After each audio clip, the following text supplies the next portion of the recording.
So, Berto, it was 20 years ago that 9/11 happened. September 11th happened in the United States. And I'll tell you what happened to me that day. You tell me what happened to you that day. But by the way, 20 years? Yeah. 20 years? Ugh.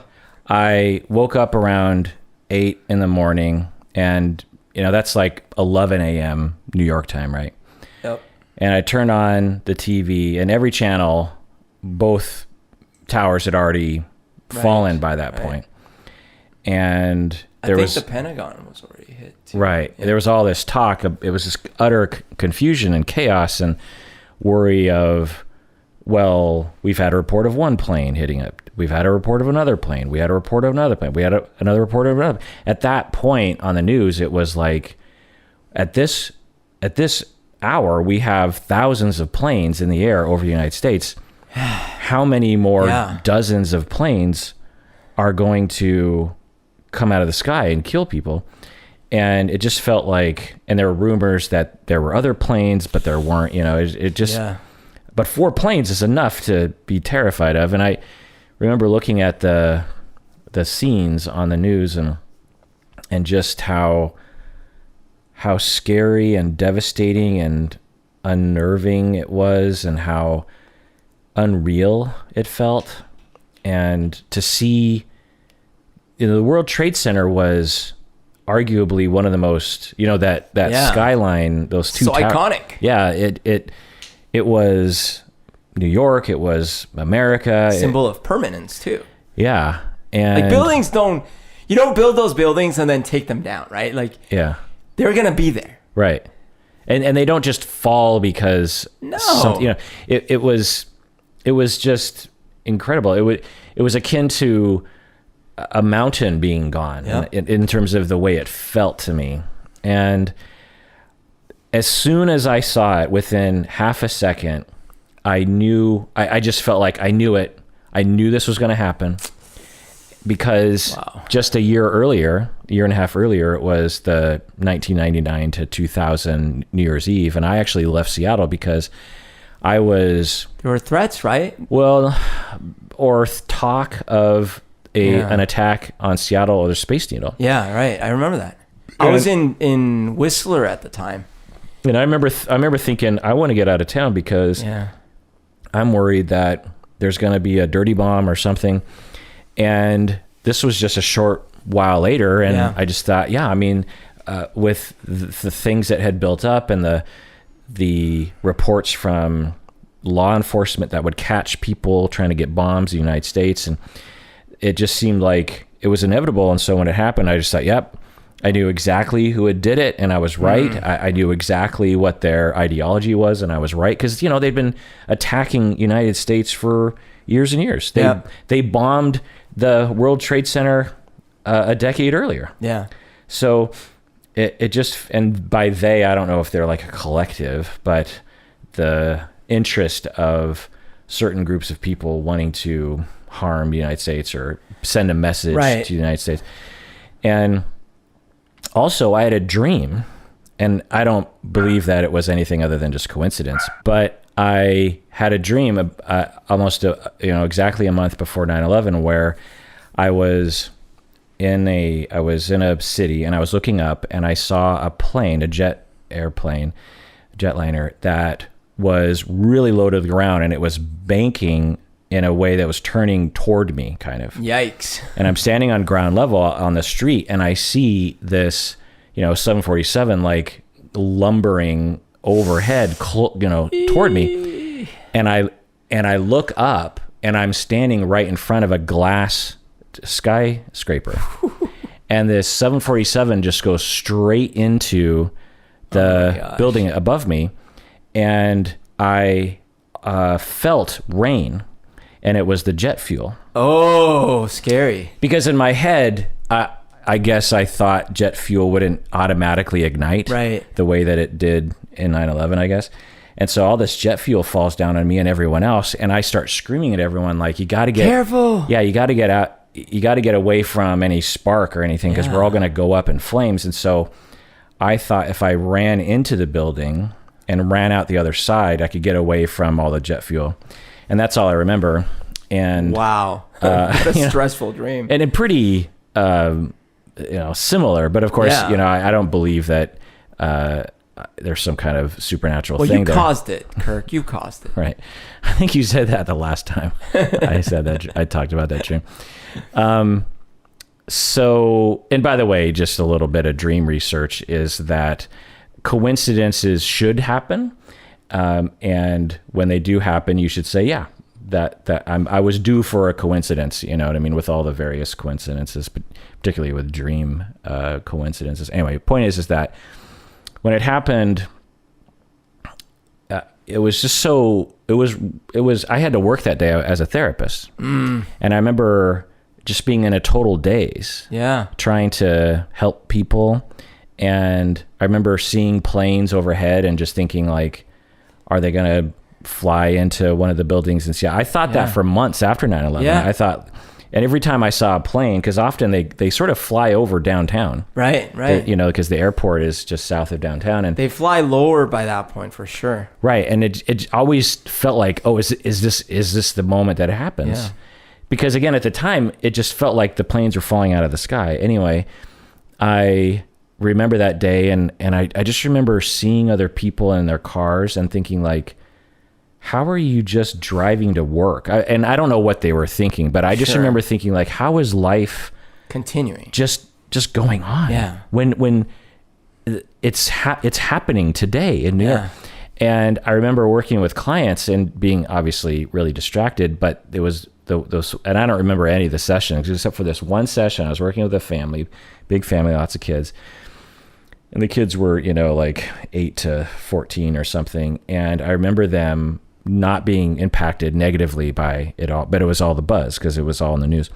And they were talking about how they wished a plane would hit their school so they wouldn't have to go to school. Oh. And I remember thinking, my God. I almost lost it, but of course I was like, well, they're kids. They don't understand. And then of course, soon after that, we had the Anthrax Scare, and it just felt like 50-50 chance I'm going to get killed by some crazy attack, by something like this. It just felt that way. In a similar way to when I was growing up in the 70s and 80s, it felt like 50-50 chance I was going to get killed by a nuclear holocaust. Right. When we look back on that, it seems quaint. It's like, oh, you silly people of the 70s and 80s. But to people who think that, I say, you weren't there. No. It was real. Ronald Reagan called the USSR the evil empire. They had thousands upon thousands upon thousands of megatons pointed at each other at any given moment. And there were moments where we actually didn't know that we were on the brink of complete mutual annihilation because of some computer glitch. That it could have happened. It almost and we're happened. talking about, by the way, computers. Yeah. Well, and also humans. But the computers of the time where it's like early computers. Yeah.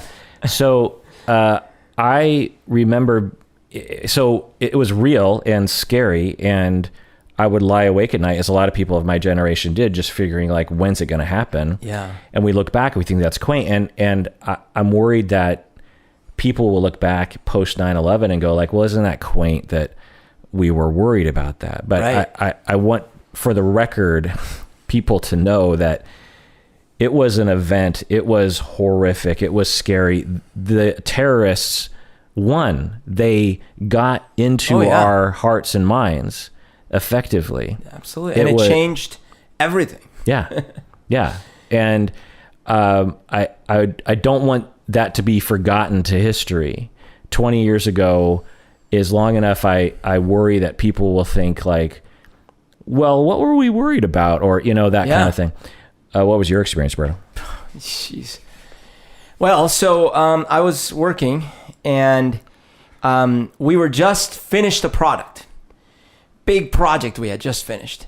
And me and a person that I used to be friends with, we are staying up all night because we are basically kind of doing the last preparations for finishing this project.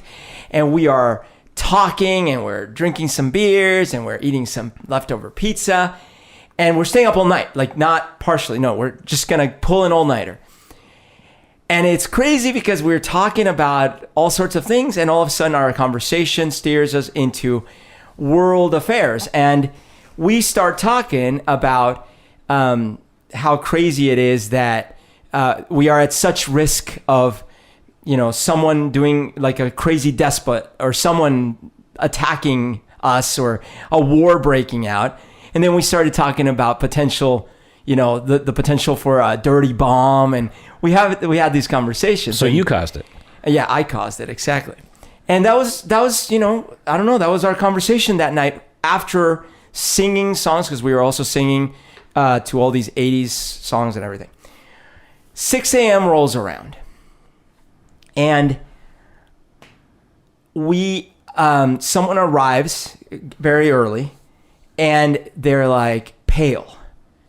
We're like, what's happening? Like, a plane hit the World Trade Center. And I say, oh, that's weird. Like, I totally underreact. I'm like, that's weird. That can't be right. Well, maybe it happened. It seems like a weird accident. No. Another plane then hit the other tower. And I'm like, what? No. And so we walk into a conference room, we turn on CNN, and we're like, what? We start watching. So this is at 6 a.m. So it's just happened, like, a few minutes before or whatever.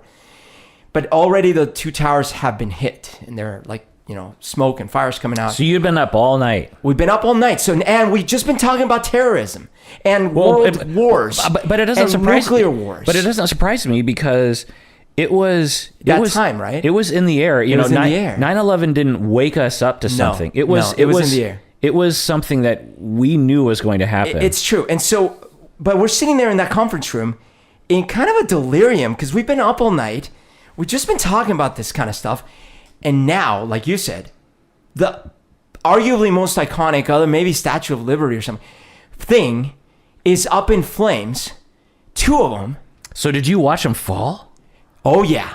Oh, my God. Not only that, when the Pentagon was hit, we were watching CNN. So when the Pentagon was hit, me and this other person, and by now there were about 5 of us in the conference room, but the 2 of us burst out laughing. And like a couple of people were like, what's wrong with you?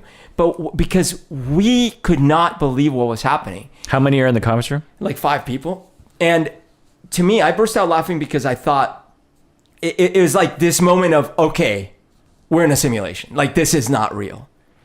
Yeah, the Pentagon being hit was such a shocker because you just have all these visions of like Arnold Schwarzenegger with like, or Bourne Ultimatum. They have lasers, right? Yeah, they got missiles and lasers and they scramble Apache helicopter. They scramble the jets. And yet you can't hit the Pentagon. Yeah, you can hit the World Trade Center maybe. Yeah. But not the Pentagon. But not the Pentagon. That's not the Pentagon.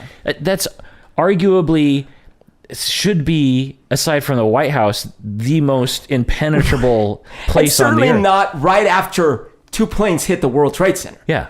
Like, if that was the first target, maybe. Right. We were unprepared. Right. I don't know how, but we were unprepared. Yeah. But certainly at that point, we're on high alert. Yeah, and just side note, whenever people like QAnon points out like that the government is this massive conspiracy, all you got to do is point to just moments like that and realize that the government is just a bunch of people that are not, just as incompetent as like Verizon or T-Mobile is, you know what I mean? And are just arriving at work and the world's falling over, right? Yeah. So, and that's an important thing to realize, that the people that pulled this off had been planning this, right? So they know what's happening. Everyone else doesn't know what's happening. Right. I mean, granted, some analysts knew that something might have been about to happen, but the average employee at all these places has no clue. Okay, so there I'm sitting. We're kind of cracking up because we're starting to think, and I remember us saying this, if this were a movie, we would walk out right now. Right. That's bullshit. This can't happen. Right. Anyways, we're sitting there. And the full reality of what you were saying, like, everything has changed now. Because we're like, what is happening? Are we at war? And I had this other thought in my head. I had moved 10 years prior. 1999, 2000. Yeah, like 11 years prior, from a place that was essentially at civil war. and where they had bombed the equivalent of the FBI building and demolished it. It wasn't called the FBI, of course, but it was the equivalent. What do you mean they demolished it? Yeah, the equivalent of the FBI building in Bogota, it was called the Department of Automatic. I can't remember. But anyways, it was attacked with bombs and it was destroyed. Tons of people died. But that was only one of like the many tragic, crazy events. And I had gone through all that, but I thought I was safe. I thought I was insulated. So all of a sudden seeing this on TV and on such a large scale, I was re-traumatized. I'm like, yeah, God. We're in the Pacific Northwest, which is arguably one of the furthest places away from New York in the United States. And we were terrified. Imagine being in the Northeast. No, I can't. It's just...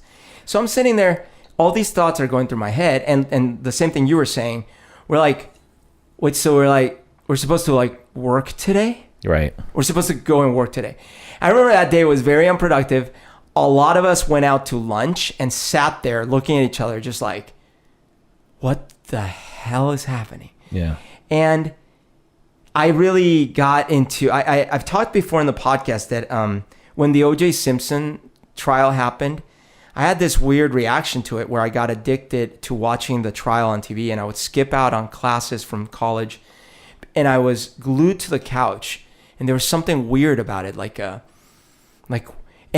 remember that feeling of, but wait a minute, he's clearly guilty. That was my perception because I had seen him run away in that chase, and so I thought, he's clearly guilty. Why are we even having a trial? And I understand it's a very naive notion, but I remember being like, so confused about what is happening. Why is there no reality? Why is truth so elusive? It's scary. It's scary. I remember I talked to my therapist about this. Truth as a little child for me became very evasive because I was like, why did my mom leave? Why are my parents divorced? And I would ask my dad, why can't you just make up and get back together? And he'd say, no, we can't. But why not? We just can't. It doesn't work that way. But why not? So I think I had some trauma about like not having answers and truth. And then trauma around violence and terrorism. Exactly. So I had already... And your solution apparently is to soothe your anxiety by news consumption. Yes, exactly. So when 9/11 happened, I had the same problem. I would lie there on the couch late into the night waiting for the next shoe to drop. What else is happening? What else is happening? And it was really weird and not healthy and scary. Well, what was that like? Like, paint us a picture. So I would be back from work. We'd have like dinner. I had a roommate at the time, and we maybe watch, a show, but then I would turn to CNN and Fox and whatever was on, and I would just watch the news cycle, and then it would get later and later. It's like now 1 a.m. in the morning. And they're just reporting on like, so here's a shot of the rubble. Yeah. Here's an interview with someone who was ground zero. No more truth. No more truth. There's no more truth to be had. There's no more answers. Yeah. Just more. And what's going on emotionally for you? How are you feeling? What are you looking for? I know that I wasn't self-aware at the time because I didn't really put this together till later when I was in therapy. But looking back on it, I was waiting for an answer as to why has this happened?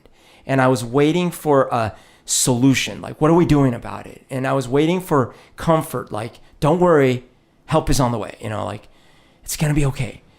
And I definitely talked to my therapist about this because so when my mom left me, she left me sitting on a little couch watching TV.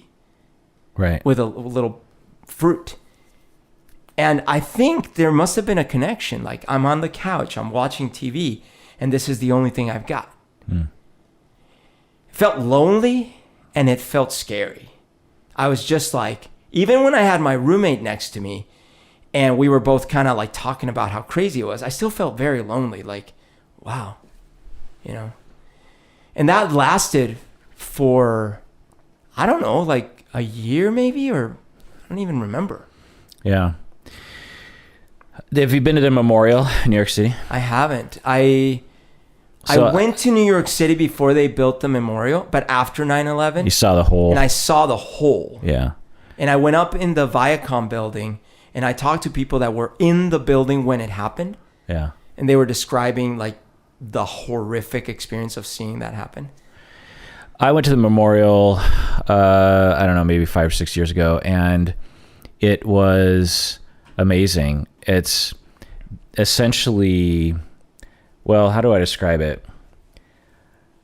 It's visually compelling. Yeah. It's a big space. It's not just like a little hallway, you know. It's got a huge, I can't describe it, but the most impactful exhibit is you walk through, it's not like a typical museum. It's almost like an experience. Wow. I think they got some of their inspiration from the Holocaust. I was going to ask, yeah. Yeah, because you think museum, it's like, oh, here's this display, and here's a video being played, and here's a memorabilia bit, you know, like a museum for... And you hold those crappy little audio devices. Yeah, you press the button. It wasn't anything like that.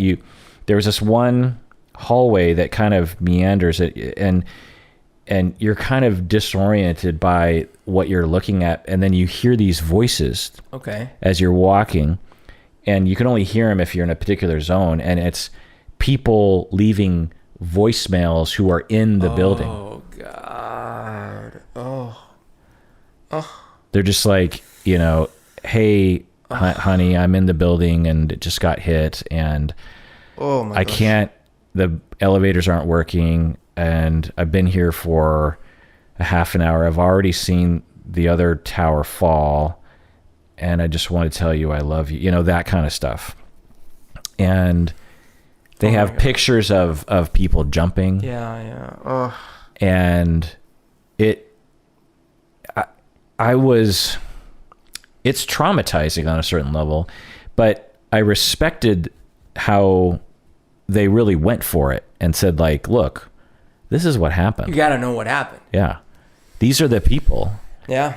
And you can't just gloss over that. Yep. And I don't know what you call it, but the memorial park that they have is very moving as well, and affecting. That's a beautiful park. And then next door, there's a fire department that you can kind of walk up to. And then, of course, across the street is the giant new World Trade Center. And it's this giant, interesting kind of looking building, and it just stands there in defiance. Oh, yeah, I was going to say. And like, and a symbol to American survivorship or capitalism or both. I don't know what. So then 10 years ago, almost, to this month, my friend, you met him, Wyatt. Mm-hmm. He went to Afghanistan. He was Special Forces. He died in Afghanistan 10 years ago. Special Forces. He was in his late 20s, I think, when he died. He's from a small town, Eastern Washington. Tall dude, strong dude, smart. Special Forces material. Yeah. Quiet, caring, fun guy, idealistic. He wanted to make the world a better place by helping the innocent. A big part of his job was actually training the Afghan army. Oh, wow. And working on, engagements alongside. So there'd be like a 50 Afghan army deployment, and then him and his like 8 other special forces would assist with tactics and optics and intelligence, and they were always trying to help get the Afghan army on their feet so that they could fight Taliban and other kinds of say what you will about the politics of the area, but for him, he thought he was making the world a better place, and he thought that it was just a matter of time before the Afghan army was strong enough and the Afghan people were progressive enough beyond fundamentalism and would allow for rights for women and democracy and all the things that we hold dear. Yep. And some Afghan Afghani people respect as well. Obviously not all. And he had been to Iraq, he'd been to Afghanistan many times, and had been shot many times. And he would tell me stories. I won't tell the stories. He had been shot many times? Oh, he had been shot once. He'd been injured once. Okay, but shot at a lot. But shot at a lot, and he had, he'd killed a lot of people too. It would take a lot to kind of get it out of him because, at the time it was late 2000s, right? So it's like 2007, 2008, 2009. It was, the Afghanistan war was still kind of new, even though it was like 7-8 years old. Right. And I just wanted to know and he always had these really intelligent things to say about what was happening. Because, for me as a layperson, I'm just like, why are we over there? This is stupid. But he'd say, well, yeah, but da-da-da, and he would explain like all the different factors. And I just remember realizing that as a layperson, I had no idea what we were doing there, why we were there, what was actually happening, what was I, as a person who watched the news, I just was completely ignorant. But you were also not helped by it's not like our leaders clearly explained in transparent ways what the heck our plans were. Right. Well, because the populace are a bunch of idiots, and so let's not give them the right information. Yeah. Right. The things he would say that I was really quite convinced of, I just remember thinking, my God, this is complex. This is like way beyond, I'm guessing, what politicians even understand. Oh, sure. Absolutely. Yeah. And then it's like in any industry where if you climb up the ranks enough, you start losing touch with in GE, they used to, I don't know if they still do this, but they used to have a rule that you had to spend X amount of time every year working a day, or like working on the factory floors, or like to like understand what the heck's happening at the ground level. Yeah. So he had been there many times. He'd been injured. There had been all these scares, and others had died. And then I got the call this one day that he had died. He was helping some Afghani soldiers, and a RPG went off above him, hit a wall. His what they call teammates explained this whole thing to me, and because he has all this armor on, but the shrapnel went through his where his clavicle is, like from above, where you don't have any armor, and went straight through his heart and his lungs and everything. Oh, brutal, man. And he died right there, and it was awful. The only hope is that it was instant. Yeah. And I wondered about that, and I would ask his buddies about that who were there. I was like, was it fast? Because it seems like it would have been. Yeah. But I never got, or at least I don't remember getting a very firm answer. Maybe they didn't know. Maybe it's hard for them to tell. But anyway, then I was close enough to him and his family that I went to all the memorials at the base. I went to the memorials in his hometown in Eastern Washington. I was with the family. I was with the teammates, as they call them, the other military guys. I was there through all of that stuff. And then like months later, his like best friend in the military, his like main other special forces guy, died in a motorcycle accident. Oh my God. He was, I believe, driving recklessly. It's just as my speculation. Yeah. But driving recklessly in a back country at the middle of the night, I think, out of, toying with death, I think, because of the grief. That's the story I tell myself. I don't know if it's true, but there, there's so much I could say about these military guys, because the way that they lived, it was this vacillation between several extreme states. They'd be deployed where there'd be long stretches of boredom, and then extreme moments of terror and death. Right. And depending on your brothers to, essentially kill on your behalf. You know, you're not just doing a mission, you're out to kill, you know, and it's us or them kind of a thing. And then they'd come back to the States, and a lot of people didn't even know we were over there. Yeah. You know, it's not like World War II where everyone knows we're at war. There were whole swaths of Americans like, we're still in Afghanistan. Yeah. They just don't even know. And so there's no, there's no parade. There's no interviews. It's like, where were you? Oh, I was deployed in Afghanistan. Oh, cool. Yeah, and the best depiction I've seen of this, from what I understand, is from Hurt Locker when he comes back and he's going through the grocery store, and there's the Muzak playing, and he's like looking at cereal, and he's just like, what is this? This is so surreal, right?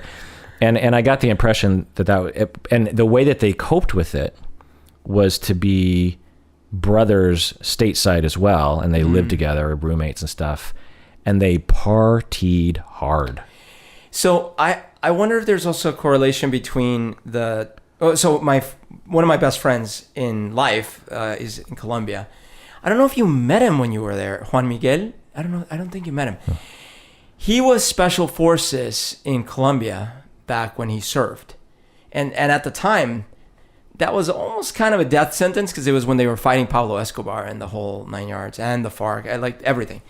But he volunteered to be in the special forces. The service was mandatory, but he didn't have to volunteer for special forces. But he wanted to.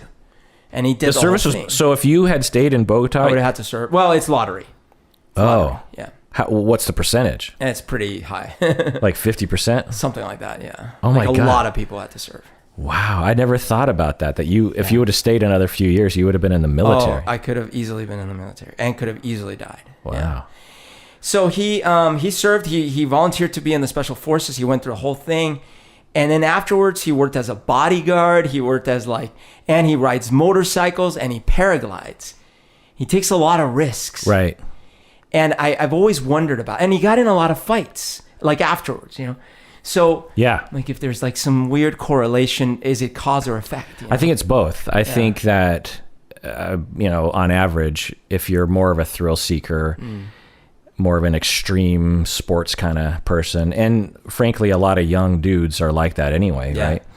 Then you're more likely to want to be a part of the most elite military force. Because, I mean, even the training stories that Wyatt would tell me were like, there's this one story where they were training on parachuting. I don't know what you call it, but parachuting into a war zone, and you would have to pull your ripcord at the last possible moment because you need to just enough to not die. Yeah, because it was nighttime and you're trying to be stealth, you know, and so the whole team jump out, and they have an instructor, a military instructor, and they all jump out together, and Wyatt's his ripcord wasn't working, and so he went to his reserve and was trying to do that, and it wasn't working. Oh my God. And you don't have much time to go, and my hands are sweating just telling the story. Yeah. And he's on his back going down, and 2,000 feet, 1,500 feet, and he's like, well, I guess this is it. And the instructor comes like flying in and grabs him, wrestles with his ripcords, pulls the chute. Oh my God. Just before the last possible moment, and lands. It was we would tell this story, sometimes, and he, an hour later is at the mess hall or something, with everyone, and he's just sitting there kind of chilling out, and his superior comes up to him, just like, Wyatt, like, dude, like, I heard what happened. Yeah. Like, how you doing? And Wyatt's like, huh? It was like, I heard that your chute didn't work and the instructor hit. And Wyatt's like, yeah, well, it happens. It all worked out in the end. Jeez. That's a different Whereas kind of, you and I would be like, for years, yeah. like, oh my God, I can't believe I barely survived. I'd start a podcast called like Parachute Ripcord Problems or something. And so and then and also sorry, I'm thinking, my stories. I'm like, and then I got pulled over by the cops, and oh my god, and then I thought they were gonna tow the car, and then there was floss in the toilet. Yeah. Did you lift the flap? And but then of course when they would come back, it was stuffing emotions. Right. It was pain, it was loss, it was trauma, and a lot of drinking. Just a lot of booze. And right. because I dragged you out sometimes when he would would come to town, and we would go out because he lived in Tacoma, because the base is down there. Yep. He would come up to Seattle, and then I don't know how many times did I drag you out with me and with I don't remember enough. I remember there's this one time that I think about him. We were at that old bar on Capitol Hill. Oh yeah. And someone put in Mr. Brightside over and over again. Was it me? Maybe. I hope not. Do you remember that? I love Mr. Brightside. I do remember that. Yes. Yeah, and we were playing pool. Yeah. And we probably ended up at Neighbors or something. Anyway, that was a fun night. Yeah, I think I have video from. Anyway, point is lots of partying, lots of drinking. And lots of, they would play games where they would kick each other in the stomach as hard as they could and see, like as a game of chicken, essentially. Sure. And they would kick each other hard in the stomach. Right. I used to do that, punching your arm, not you, but it was like, okay, we're going to punch each other's arm and whoever gives up first, right? Yeah. But kicking the stomach is a step up from that. Yeah. They would tase each other for fun. Okay, that's geez. Kind of thing. And it was a lot of machismo. It was a lot of love. Yeah. It was a lot of pain. It was a lot of live in the moment because you don't know if you're going to have any more moments. Yeah. It was a lot of uncertainty. And anyway, so I wrote a song for Wyatt that I thought I'd play right now. Because he died 10 years ago, and it has to do with 9/11. Because he signed up because of 9/11, and I don't think he was going to be in the military before that. So the lyrics are pretty clear, but the last line that is that I went there. The military burial at the cemetery was we got there, it's the general is there and all, the full military, all the people and all the family and friends and everything, and we're driving to the cemetery, this long procession, and there's all these people on the side of the road saluting, and you have firefighters with their engines and all, just this huge. The whole town of Colville, Washington, which is north of Spokane, pretty desolate out there. But anyway, get to the cemetery, and it's a nice day. And as they're, walking up, the military guys are carrying Wyatt's casket to the grave. It suddenly starts to rain like nothing else. Oh, like sideways rain, just. And this is the middle of the summer. Yeah. Which it doesn't rain out there very often. Spokane is pretty dry. Yeah. That area. And everyone is just getting soaked. Drenched. And the military, and there's all these speeches being said, and I can't even hear what's being said because of the rain. And the military guys are really in the rain. Yeah. And they have to be very stoic, right? They have to stand at attention without making any move. And I just remember watching, because all of us were, we're huddling and complaining, and these military guys are just standing there like it's not even raining. And then we get him in the ground, and then the rain stops. And the thing about Wyatt and all of his friends was they had a very morbid sense of humor, and I think this was said by, his friends, was that he probably did that to troll everybody. Oh, okay. You know what I mean? He called the rains down. Right. So that's what the last line has to do with it. I see. Wyatt, please please, why'd you leave? Is it true you were alive? Where'd you go? Was it fast? Was it to let out a sigh? Did you laugh at the rain as it filled your grave? He gave eternally to live eternally. He gave eternally. He volunteered to come alive. Anyway, it goes on from there. That's beautiful. Let's take a break, and when we get back, I want to switch gears and talk about the man who caused 9/11, Osama bin Laden. Okay. And talk about who he was and maybe why he did it. Let's do it. So, Berto, do you know anything about Osama bin Laden and his psychology? Only what's known.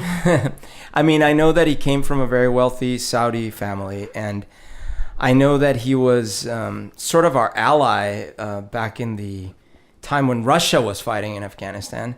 And I know that he was, he had firm beliefs about what he thought was right and wrong, and therefore he saw, at least this is what's publicized, he saw the U.S. as an enemy, no longer an ally. If everything is to be believed, he was clearly a very smart planner and a very, very, very, very dedicated warrior to their cause. And unfortunately for us, that, seems like our target, we were the target. And they also planned something that was more effective than they probably even imagined. That said, that's where my knowledge ends. Everything else is myth. I've seen the videos of him talking. I've seen the information about his death, but I don't really know much more about it. Yeah, before prepping for this episode, or while I was beginning to prep, I had this weird feeling that when people do weird things, like if there's a mass shooter or something, there's usually a question by some people of, well, why did he do it? What was the cause? There must be some kind of reason for that. Like, you don't just shoot up a mall for no reason. Right. There's got to be something there.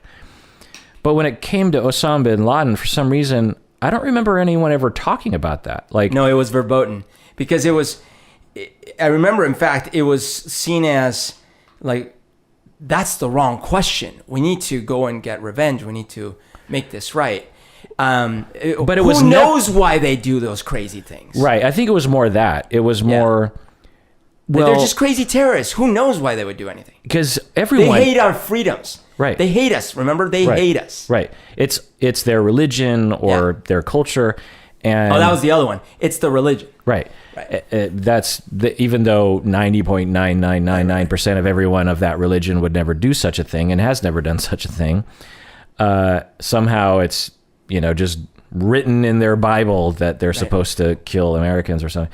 And it just never, I just don't remember, and maybe I was out of the loop, but I don't remember anyone ever saying like, well, what kind of psychological problem must someone have to dedicate their entire life to trying to kill millions of people, or trying to affect, millions of people in a negative way?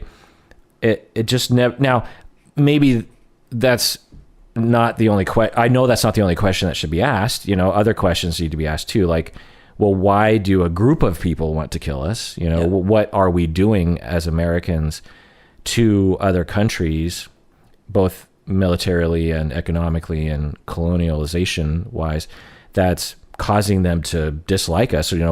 When people resort to violence, it's usually because they asked nicely many times before that.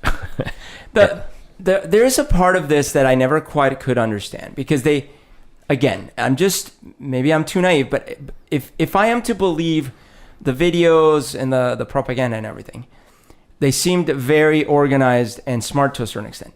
But the thing that I never understood was like the end game on their end, because certainly they must have anticipated that there would be a war response, and they obviously weren't prepared. Like they certainly weren't ready to like fight a war, and so I kept thinking, so maybe it was that they really just wanted the psychological damage.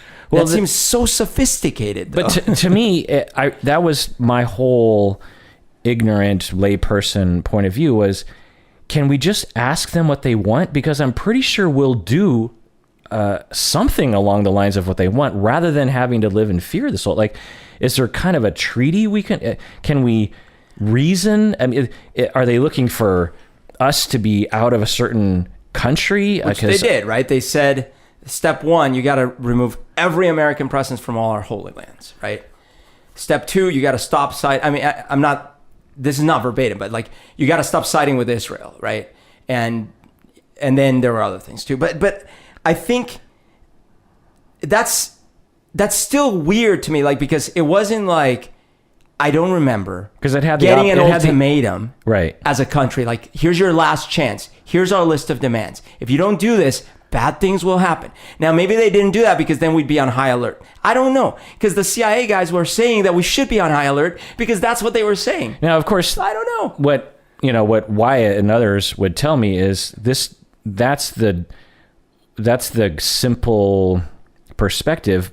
The behind the scenes are, you have warlords who are trying to get power. You have groups of people who hate each other for long-standing reasons. You have resource grabs. You have political grabs. And in the same way that some politicians in our country will just arbitrarily target another country for jingoistic reasons and to get votes, there are other politicians, or other leaders in other countries that will do the same thing, that will scapegoat the United States or whatever as a way of, raising the flag and getting votes and getting power.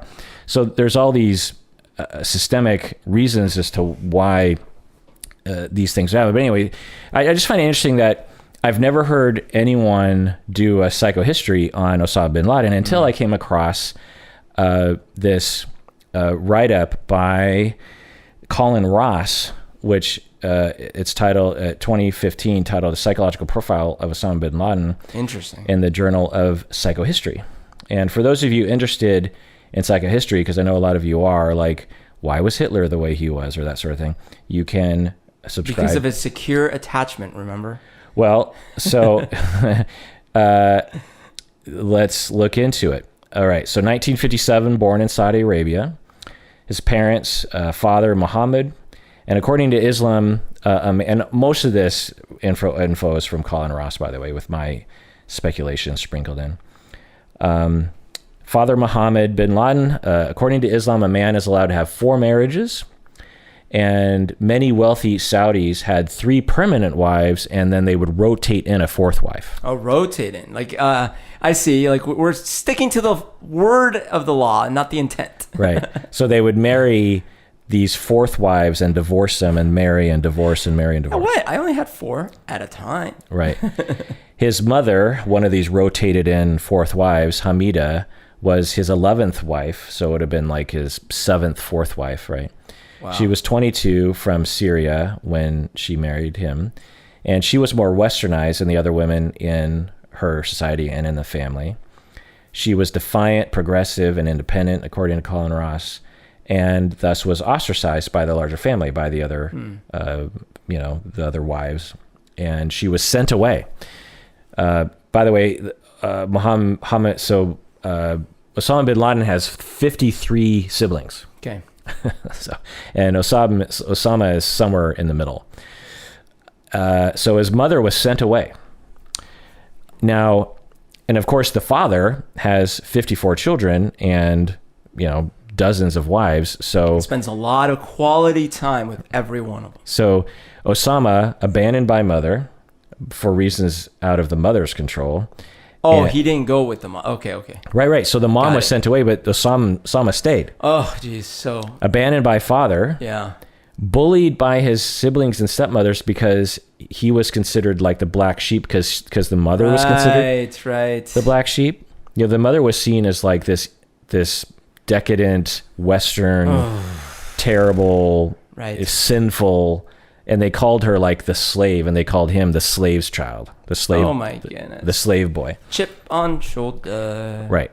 So he's alone, he's scared, and he was reportedly shy back then. So my speculation, again, chip on shoulders, you're saying, is a constant sense that he's unlovable, no one's there for him, people are against him, and that probably encouraged him to develop avoidant attachment, which you've heard me all talk about before, in which you turn off access to your emotions and subsequently also your empathy for other people. And why should you care about other people? You've been abandoned by your mom, your dad, and you're in a den of lions that are trying to get you.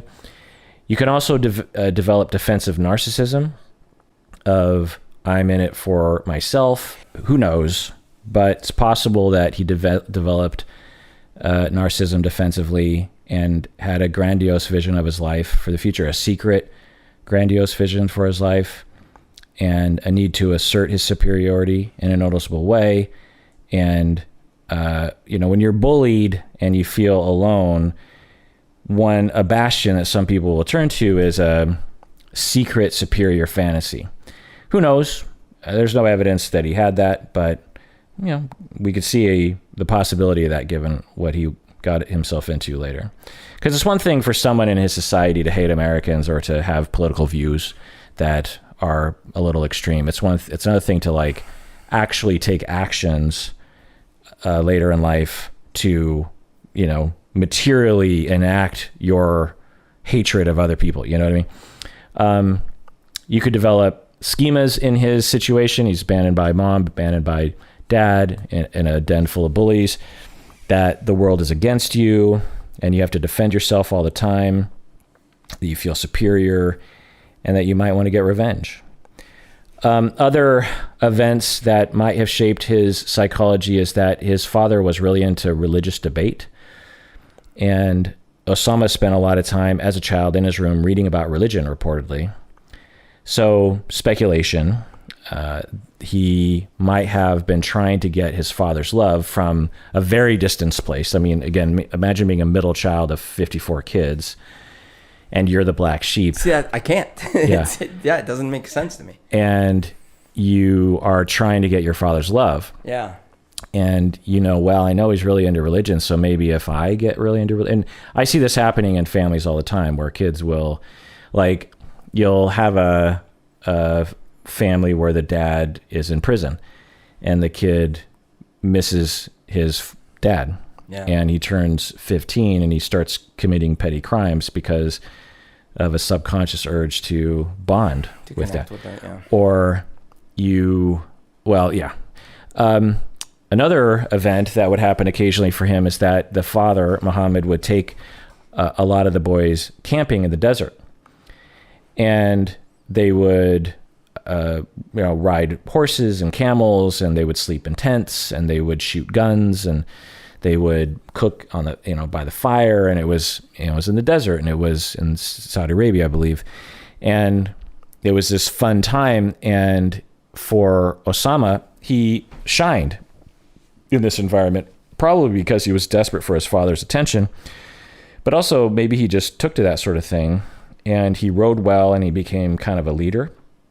And so speculation, who knows, that during these times he felt he could get some self-esteem, that he suddenly, for the first time in his life, was able to have some self-respect. Like, look at me, I'm good at something, and I'm getting attention from my dad. And what are the elements of this?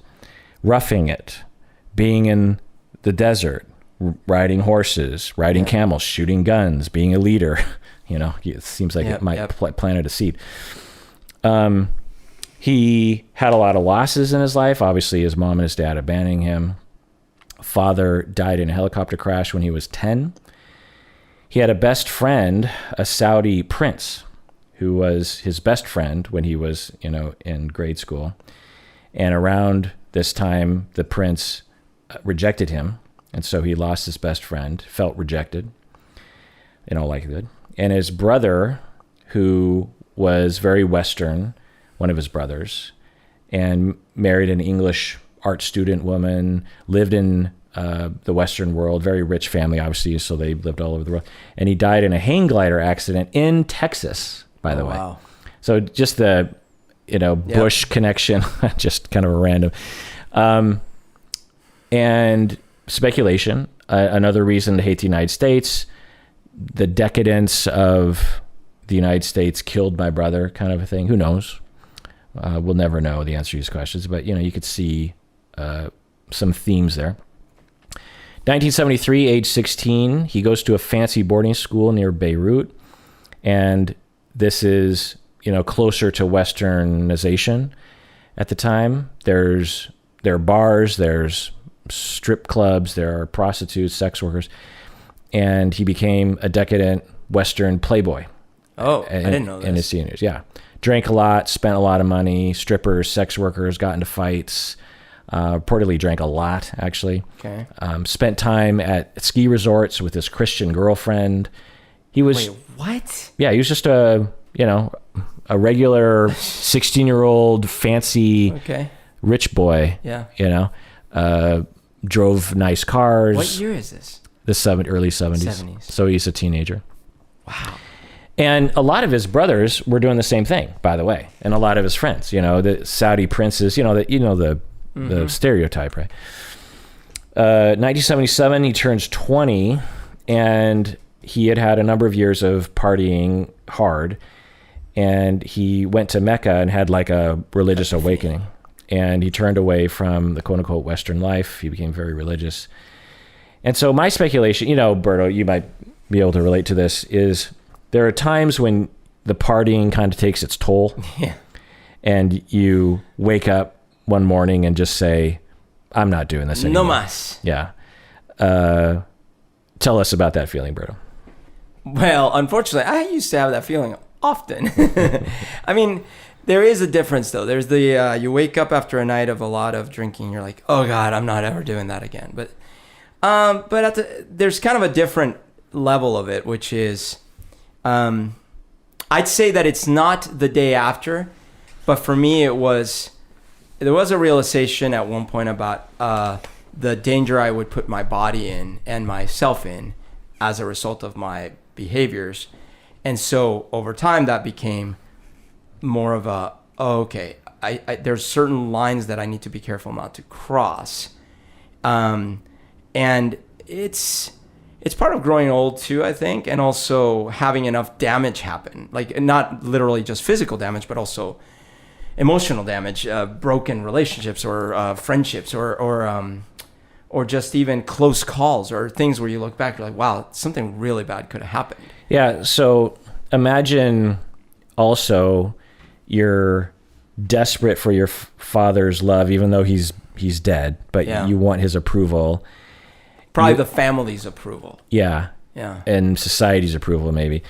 You feel like you're against your religion, because in our cultural pocket in the United States, to be a young college douchebag and drinking all the time, the alternative is just to be kind of like, you kind of drink every once in a while instead of constantly a lot. So the contrast for Osama was, I can fall into religious fundamentalism quite easily, right? Right. And there's a world there, a savior, and we see this happen with some people will become sober, clean and sober, and they will turn to religion and they'll become extremely into it. Yeah. And it's not a bad thing. People say, oh, now you're addicted to AA or addicted to religion. I'm just like, it's not really an addiction if it's good for you. You know what I mean?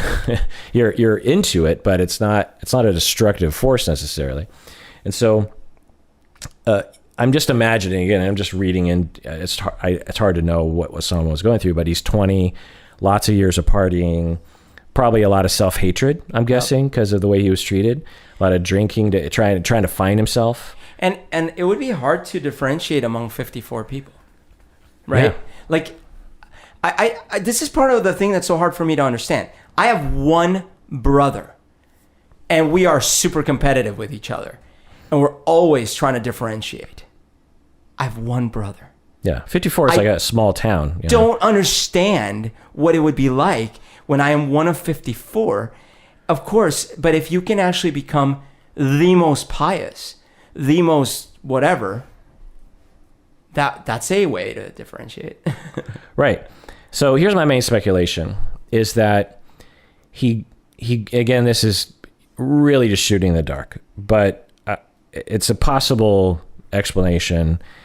He would have to be here for us to bounce this off him to see if this was accurate or seems accurate, and it's basically psychobabble to begin with, so there's no way to prove any of this, but there's this thing called splitting that was developed by Genet and in the late 1800s. And yeah, I saw that movie. It's M. Night Shyamalan. Yeah. So when we split as children, when we're very young, infants and toddlers and young children, we have a hard time with gray zones. We have a hard time with nuance. So we either see things as all good or all bad. You have you have Frodo and you have Sauron. You have the Republicans and you have Democrats, whatever your flavor of choice there is. You can only see good. You see bad. Mommy is good, and that dog across the street is all bad. Right. Mommy is all good. Doggy across the street all bad. Instead of mommy's good most of the time, right? But sometimes she's not so great. And the dog across okay, but he has been known to bite. Right. The dogs across the street is kind of scary, but I'm sure the dog's good. And so we think that way because we're unsophisticated when we're young. We don't understand things yet. Right. And because of our lack of sophistication, and our lack of, it's not only do we lack the sophistication to understand nuance, but we also kind of depend on a lack of nuance to help us cope, because as we are, and this is all psychoanalytic developmental theory, is that as you're 2 years old and you go to your parents and they're there for you and they pay attention to you and they feed you and they cuddle with you, and it's just like you're as a child you need that so badly, and so You're going and your parents they listen and they're there and they're safe and they protect you, and you just bask in the wonderfulness of the safety and the goodness, and then Daddy says, it's time to go to bed. You can't watch that TV anymore. We're going to have to turn off Frozen and you're going to bed. Well, as a kid, that's devastating. Right. We tend to look at 3-4-year-olds, when they're throwing a temper tantrum, is like, it's kind of quaint. It's like, it's just Frozen. Right. You'll get over it. You've watched it 50 times. You've watched it as many Bin Laden kids as there are. And it's fine. And sometimes they are manipulative kids, and they're ramping it up as a way to get their way. But often, it is legit devastation. Right. Because they can't comprehend time. They don't understand, I'll be able to watch it tomorrow, or it's not that big of a deal. Life will go on. Sometimes they're disappointed. They can't cope with that. So it feels horrible. So in their mind, in this moment, they have to look at their parent and say, my parent is the enemy. My parent is evil. Right. My parent is out to get me. Darth Vader. My parent is completely ruining my life for no reason. I don't understand. Why can't I watch the rest of Frozen? My older sister gets to stay up. Why can't I stay up? Right. It just becomes a complete decompensation of your world, and you can't cope with that as a child in a number of ways. But one of the things you have to reconcile is, well, how do I look at Daddy if he is both all good and all bad? Right. Well, this is what we call splitting. So the children will split. They will actually see Dad as two different people. There's beautiful, wonderful Dad, and then there's horrible, evil Dad. Then there's evil Dad. There's the good witch of the North and the evil witch of the West. There's Luke Skywalker and there's Darth Vader, or there's Darth Vader and there's Anakin. Yeah. And we children actually will interface with each of those objects in completely different ways. Because children, they'll get violent with you sometimes when they're upset. They'll hit you. They'll kick you. They'll scream. They'll spit in your face. They'll grab at you. They'll pull your hair. And if they were bigger, you'd get messed up. Yeah. But when they're 2.5, it's quaint. Yeah. But in those moments, they're rageful. They hate you. Yeah. They'll even say so. I hope you get run over by a truck. Yeah. You know, and it's not jokes. You know, the kids, because all of the times you have disappointed this child are now coming back, you know, and you are the evil daddy. And then the next day, they're fine. And how can they do that? Well, it's because they've put aside the bad daddy. And now you're good daddy. Now you're good daddy. Well, if everything goes well, you integrate and those two objects, the good dad and the bad dad, the good mom, the bad mom, where it's the same person. Right. You can see how, and it's a little depressing because good daddy is so good and so safe and so wonderful and all loving and all there. But to graduate to a more mature level, you have to accept that good daddy has bad dad qualities. Right. That's kind of shitty. You know, it's kind of sad, kind of depressing. But you don't have to have this notion that there's an evil dad. It's just like he's just disappointing sometimes, you know. Yeah. And or he's a kind of a human being. He gets overwhelmed sometimes. Anyway. So if everything goes well, you integrate the two.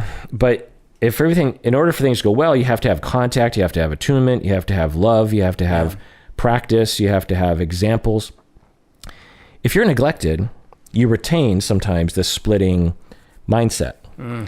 You not only retain the mindset of black and white and all good, all bad, but you also retain the defense mechanism of splitting where you actually cannot reconcile good with bad. Right.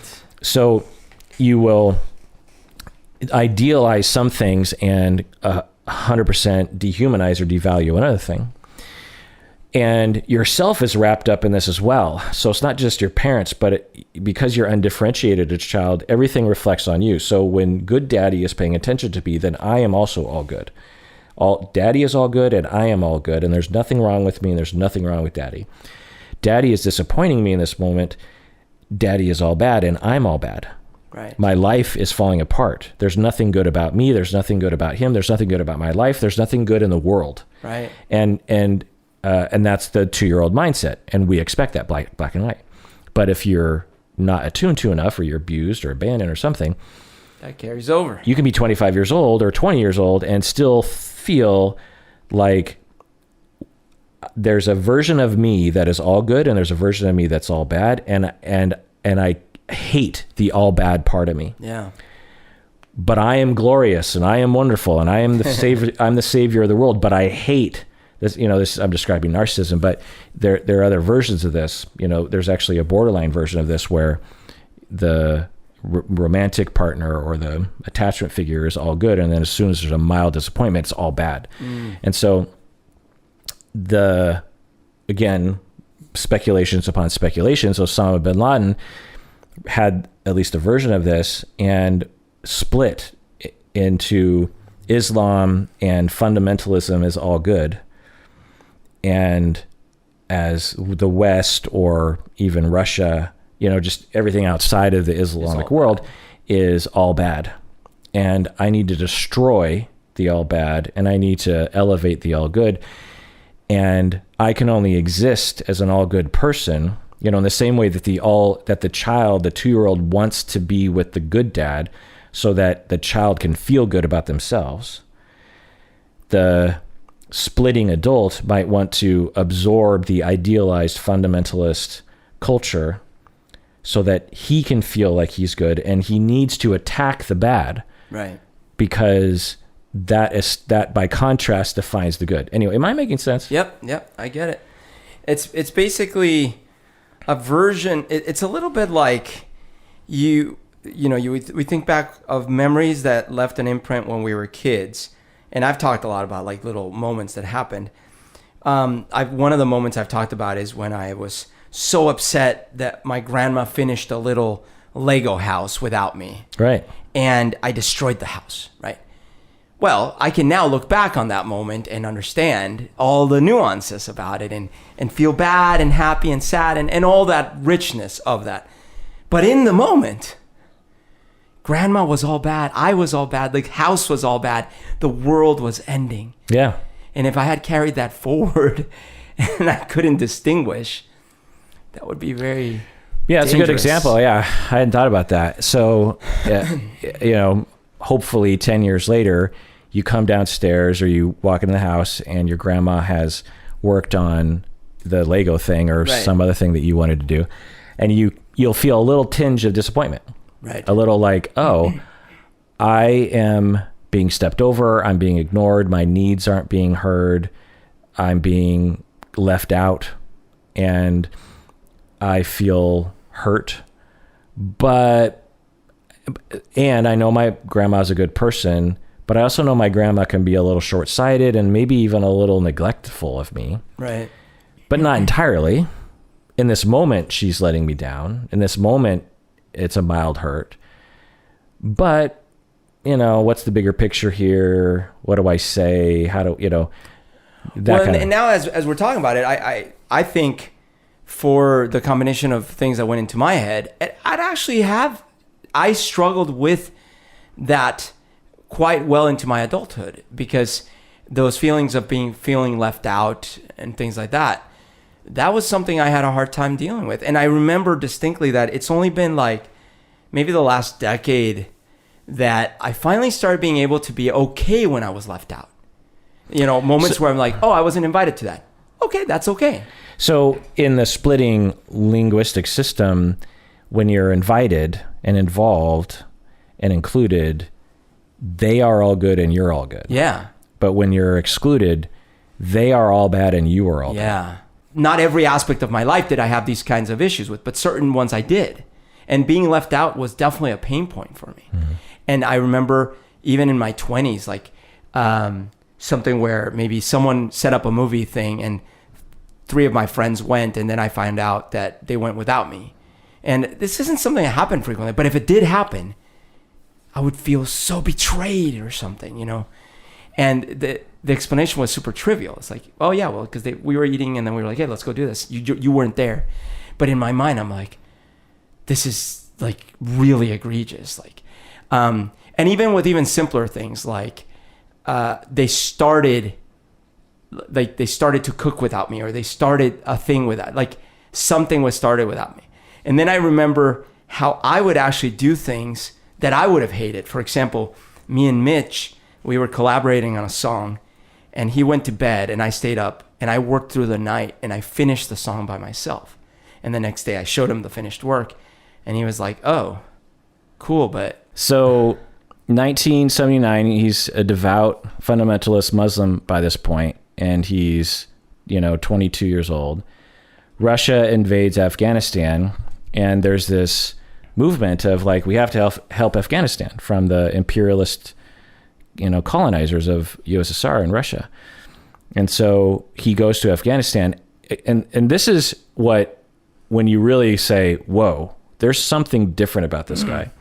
He is essentially one, degree off of a prince in Saudi Arabia. Right.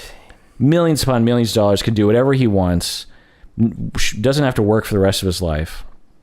His father is dead. He has inherited a bunch of money. Right. So he doesn't even have to please his dad anymore. He can just sit back like probably hundreds of other dudes in his cohort. And instead, he goes to war with Russia. With Russia. Yeah. With the USSR. In a country that's not his home country. In a country that's not his home country. In the mountains of Afghanistan, which there's a reason why no foreign colonial power has ever been able to tame the mountains of Afghanistan. It's because it is terrible to live there or to travel there if you're not used to it. Yeah. And so he goes to Afghanistan and brings his money and his resources and his know-how for camping and the U.S. comes to him and says, among other people in Afghanistan, and says, you are our ally. Right. You are enemy of my enemy. You're my brother. We are here to help you. We believe in freedom. We believe in helping the underprivileged. We are the saviors. We are going to give you money and intelligence and weapons.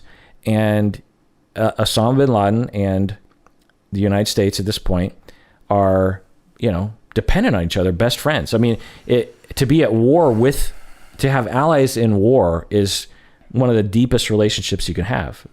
Imagine you're in the mountains and you get a supply dump from the United States of food, and how important that would be. And if you're United States and you just depend on the Mujahideen, Muad'Dib. No, yeah.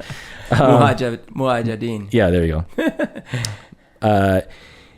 They, it's mutual respect and kind of like love in a sense, and attention, again, total speculation, kind of like a father. Now question, because we don't know for sure, and we probably never would know which came first, chicken or egg, unless we know for a fact, but I don't see how we would. Because it's also possible that the CIA recruited him because they profiled him and they're like, well, we could use this guy. Yeah. Well, even if that was the case, before he went to Afghanistan, even if that was the case, he clearly was ready to do something. Oh yeah, absolutely. So he has meaning now. He has purpose. Not only is he, and the speculation that this author, Colin Ross, makes is that he's always trying to get his father's love. Yeah. I did a psychohistory of Donald Trump a while back, and Trump has emotionally a similar story. Yeah. His father was never around, and when he was, reportedly by people in the family, he was distant and potentially off-putting. He encouraged fighting among the siblings. And Donald was kind of like a lost child because he's one of the dummy. He was one of the later born kids. He's the dummy. Yeah. And then, but all that happens later. So Donald is born and he gets a year of his mom. And reportedly his mom was pretty cold and not such a great parent. She was nice, but she wasn't like very loving.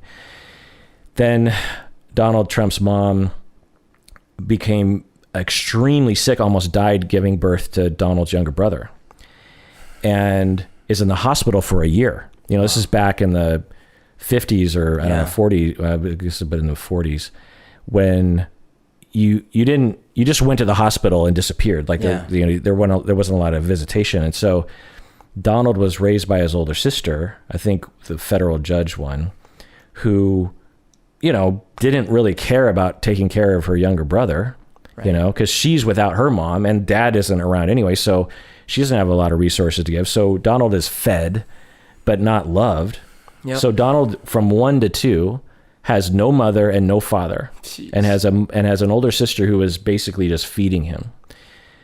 That is going to take an emotional toll on you. Ooh. And that is going to make you potentially develop a schema of I'm worthless. I need to assert my dominance to have some kind of self-esteem. And I'm going to have a dad complex where I'm going to be constantly trying to impress him by driving forward at any cost. Yeah. I will mow over anyone. I will bulldoze anyone or anything to reach the goal. And I'll never get to the finish line because I'm never going to get my dad's and love. Especially in that business context of his dad's, Right. Like he's a big successful business. I'll become the best business guy ever. Yeah. I will become the most religiously devout person on the planet. I will dedicate myself to one of the most desperate causes on the planet for my religion. And maybe I will get the love of my father, who has died, by the way. Again, total speculation. Yeah. Who knows? 1989, 10 years later, Mujahideen.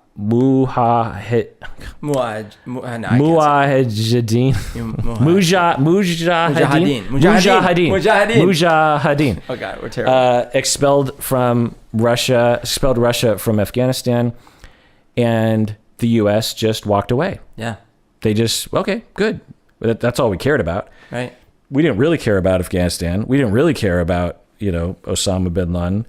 Now they're our friends. They're our allies. We have allies for life. We just don't want Russia to have access to warm ports. That's all we care about. We're just trying to, it's just self-serving. And so total speculation, maybe Osama bin Laden's like Father U.S., because at this point, U.S. is like a dear friend in the same way that to Saddam Hussein, the United States was a dear friend, a savior, really. And Father just up and leaves, just disappears, drifts into the mist, and now you're abandoned. Okay, fast forward another year after that, 1990, Saddam Hussein invades Kuwait. And I find this to be really interesting that 1989 is when Russia withdraws from Afghanistan, and then in 1990, a year later, is when Saddam Hussein invades Kuwait. To me, those things are way further apart than they are actually. The Saudis were terrified that Saddam Hussein was going to invade Saudi Arabia because it's right there. Then they have this huge border to Kuwait and Iraq, right? And Osama comes in and says, "Hey, I kicked out Russia from the Afghanistan. Right. I can bring all my warriors. You can certainly kick out Iraq. And we have another cause here, and so we got to go after Iraq." And by the way, Saddam Hussein, another ally of the United States prior to this. And so he offers the royal family to drive Saddam back, and he's rejected. Probably because they're like, "We don't think you're going to succeed because you're mountain fighters against tanks and all this other stuff." But anyway, he's rejected, and instead the royal family of Saudi Arabia goes to George Bush and says, "Please help us." Again, total speculation, another feeling of rejection, another feeling like you're being left out. You don't have a purpose anymore. You've won the war. I can't remember the saying. There's some saying of like, what do you do with the generals after after the war is over? We've created monsters that have this, that are so beloved and needed during time of war, and then as soon as the war's over, it's just like they're a monster. They're a walking disaster. Maybe that was Osama, because what do you do after that? Does he go back to Saudi Arabia and study history? Does he start a business? His purpose in life is to expel the oppressors. That's where he got his self-esteem. And then instead he sees the U.S. Army blowing up fields and doing things and attacking on quote unquote their soil. So then it becomes the cause. It's like, get out of, especially Saudi Arabia, because that's where a lot of our troops were stationed. And I didn't know that aspect that he offered help. I know. That's key. Right. So fast forward 1999, by now he's back in Afghanistan, back where he feels accepted for the first time in his life, maybe. Right. He's beloved. He's a hero, a national hero to Afghanistan. And the Taliban by now is controlling 90% of Afghanistan. And then we have the, emerging ideas of attacking the United States. And then 9/11 happens.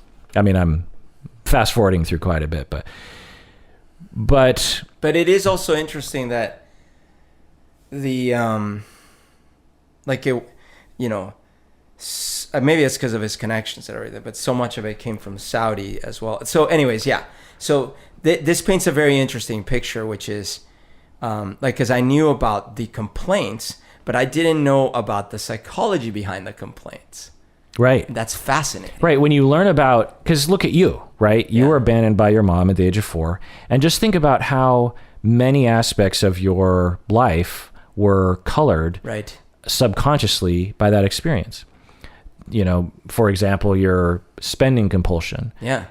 We rewind the clock back and we're asking 25-year-old Umberto, like, why are you buying that thing for thousands of dollars? You'd be like, because I need it. Like, you wouldn't say, well, because my mom abandoned me when I was 4.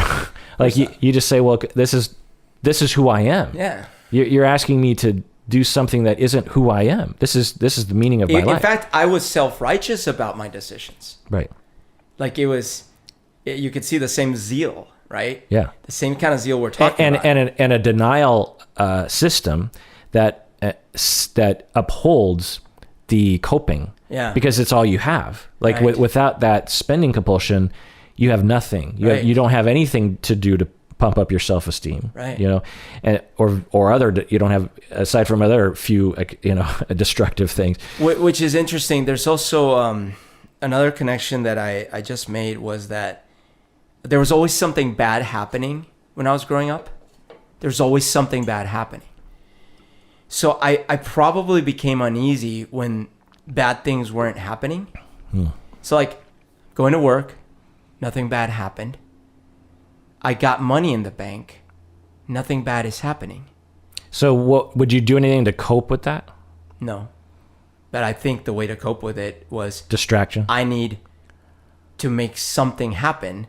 I wouldn't call it something bad, of course. I wouldn't say, ooh, nothing bad is happening, I better go cause bad problems. No, instead it was like subconsciously I'm like getting antsy and something needs to happen.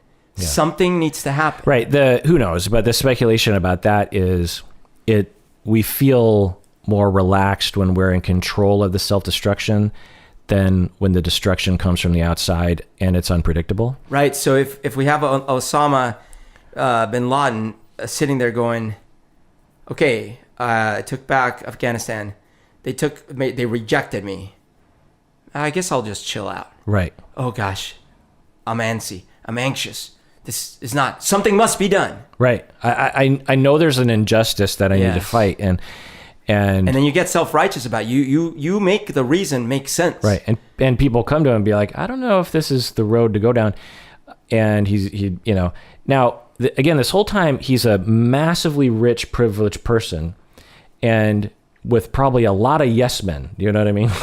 Oh, and people like us, and I'm not putting myself in the same boat, but I could be convincing to both to myself and others in the moment. Not to you, probably at the time. If you had met me, you might have, well, I don't know at that age, but certainly I could make arguments that would sound convincing as to why I was perfectly entitled to do whatever I was doing. Right. So when it comes to people like you and me, we can have that speculation pretty comfortably. But when it comes to someone like Osama bin Laden, we're like, but we can't, it's not the same thing, right? But I think it is the same thing potentially. And there's a lot of speculation that we have to, do in order to even have a conversation about Osama bin Laden's factors. Right. But I think it's there. Now, I want to be clear. This isn't to justify, this isn't to let him off the hook. If any of us, regardless of why, cause murder and mayhem and terrorism, that's on us. We're responsible for that, and the buck stops with us. But I hope if you listen to this podcast, you at least hold the idea that our behavior as adults aren't entirely divorced from our childhood schemas and complexes. Absolutely. So let's get into some research here on 9/11. I read many, many articles, and there's a lot of research on 9/11 and psychology and social psychology, but here are just some highlights that I found to be interesting. Main long-term effects, psychological effects of those directly or indirectly involved with 9/11, like people in New York or first responders or military people. You have prolonged grief, you have complicated grief, you have PTSD, obviously, you have depression, anxiety, and lower life satisfaction. So I feel like that just should be mentioned, but I think it's obvious. Berto, question, percentage-wise, the prevalence of PTSD among individuals who were directly exposed to the World Trade Center events, like tower survivors, first responders, residents, and local workers. So people right down there at ground zero. Percentage of those people who had PTSD years later. I'm going to say 60%. It's different studies show different figures between 5% and 29%. So pretty big range there. Big range, but also much better than I would. Yeah, well, it might help to understand that to qualify for the full-blown diagnosis of PTSD, you've got to have some serious symptoms. If now 60% of people might be affected, right. Might have some trauma reactivity, but not full-blown. I mean, full-blown PTSD is debilitating. Yeah. Okay. There was a study that found that mothers who were pregnant during 9/11 had signs of biological stress and parenting issues, and that the kids were affected by those biological things. Many studies showing that after events like 9/11, where there's some kind of attack like this, that there's a strong desire for revenge. So they will, in the lab, have they'll prime someone with like, there's an earthquake in your town, and then ask questions around like, or they'll do a lab experiment where they'll be like, oh, someone took something from you. How badly do you want to take something back from them? Right. And they find that there's a much bigger signal of revenge motivation, regardless of whether or not it makes any logical sense. And all these studies are trying to make the point of, why did we invade Iraq? But we have a bias, we have this, need, and I don't know if it's exactly related, but if I drop a tool on my foot, I want to punch something. Right. Why? What good does that do? And I think it's that satisfaction of, if I'm wronged, I'm going to wrong someone else. And I do think that there's a difference between and I don't care who it is, whether they're related to it or not. Right. I think there's a difference between preventative measures versus revenge, right? Now, they could overlap. Right. Like, for example, you might say, this person just killed someone. We need to put them in jail for the rest of their life. And many people might be like, yes, revenge. But it was also a preventative measure for society. And so those two might overlap. So I think sometimes, though, we go overboard in our desire for revenge. Yeah. And before we get emails, Berto and I understand the problems with the prison system. Berto fully understands it. So, we understand that, for example, being caught with weed a few times doesn't justify 15 years in prison. Nope. And that when you disenfranchise particularly groups of people with harsh prison sentences, it causes them to have economic strife, which causes them to create more reasons to commit crimes and drug abuse, and just is a cycle that goes on. Yeah, the example in the reaction to 9/11 is, I think we sort of had no choice but to go to Afghanistan and see what we could do to quell the cells that were plotting things like 9/11. Right, because the idea was, and I'm not an expert, and I remember Wyatt talking about this, that there were militant, organized, well-funded groups in Afghanistan that were under the protection of the Taliban, who were absolutely in connection with the attack on 9/11 in the Pentagon. I mean, just imagine a group in Afghanistan manages to attack the Pentagon and New York City. We're going to do something about it. Whether best case scenario, the Taliban does something and offers them up, but they weren't going to do that. Now, we didn't do all the smart things we coulda, shoulda, woulda, because, like, for example, one way to defund part of the problem would have been doing something about the drug trade, because that was funding a lot. Another way would have been to go after the Saudi money that was flowing, and so forth, right? However, and by the way, I'm not saying it was justified. I actually don't know. I'm not an expert. That's not my area. But what I'm trying to get at is, but then you start overreacting, and you're like, well, now we should also invade this other country. Now we should do more. Now we should go years and decades. I mean, so a very simplistic way of describing the Iraq invasion was, you're on the playground and a bully walks up to you and pushes you down a hill, and everyone laughs at you.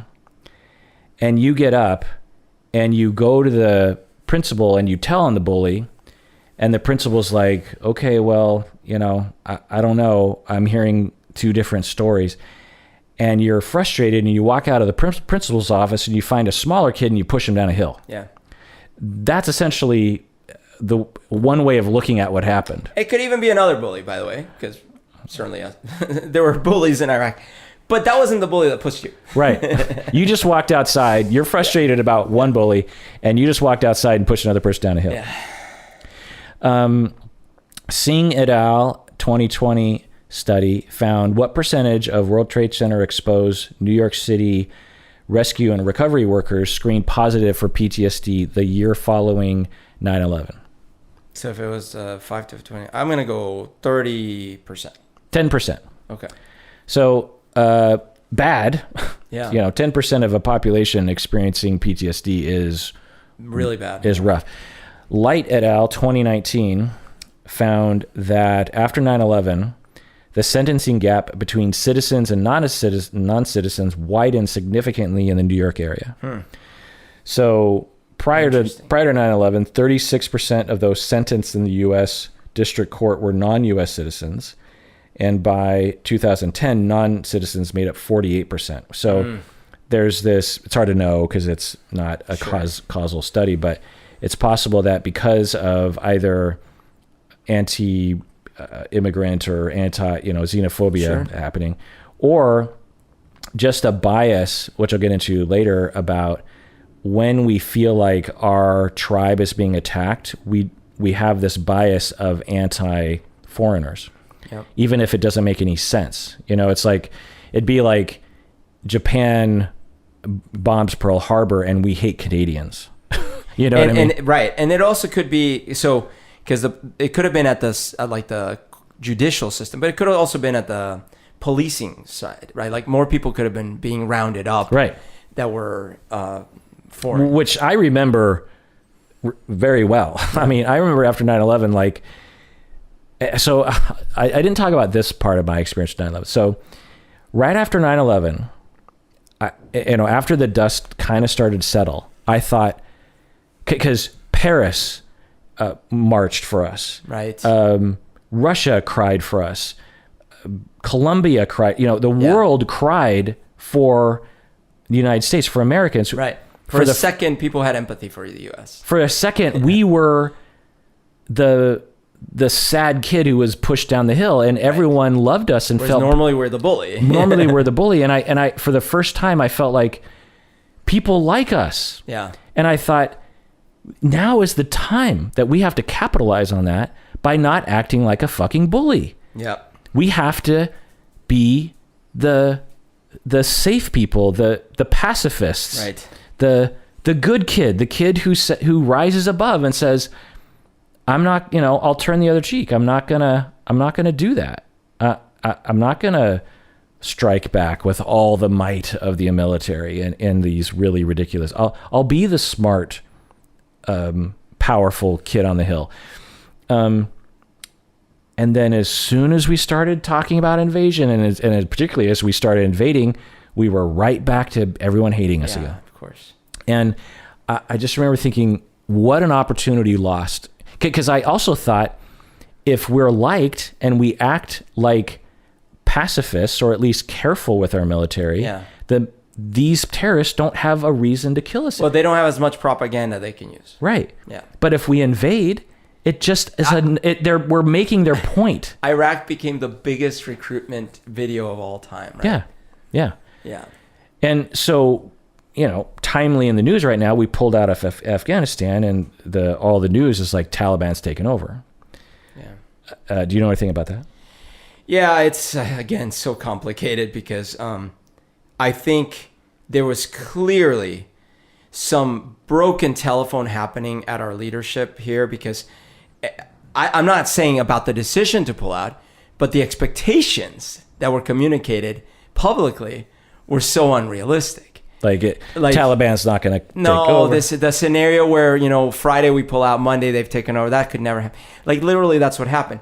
So I am very disappointed in someone didn't listen. Once again, this happens all the time, because I guarantee you there were people all throughout the organization probably raising flags saying, here's the risks, right? At the same time, like my initial reaction when I heard about the mess was to go, how could we fail so badly? Then as I looked more into it and I listened to Biden, I listened to more, I was like, okay, we definitely screwed up both our understanding of what was going to happen as well as our messaging. But what was our plan?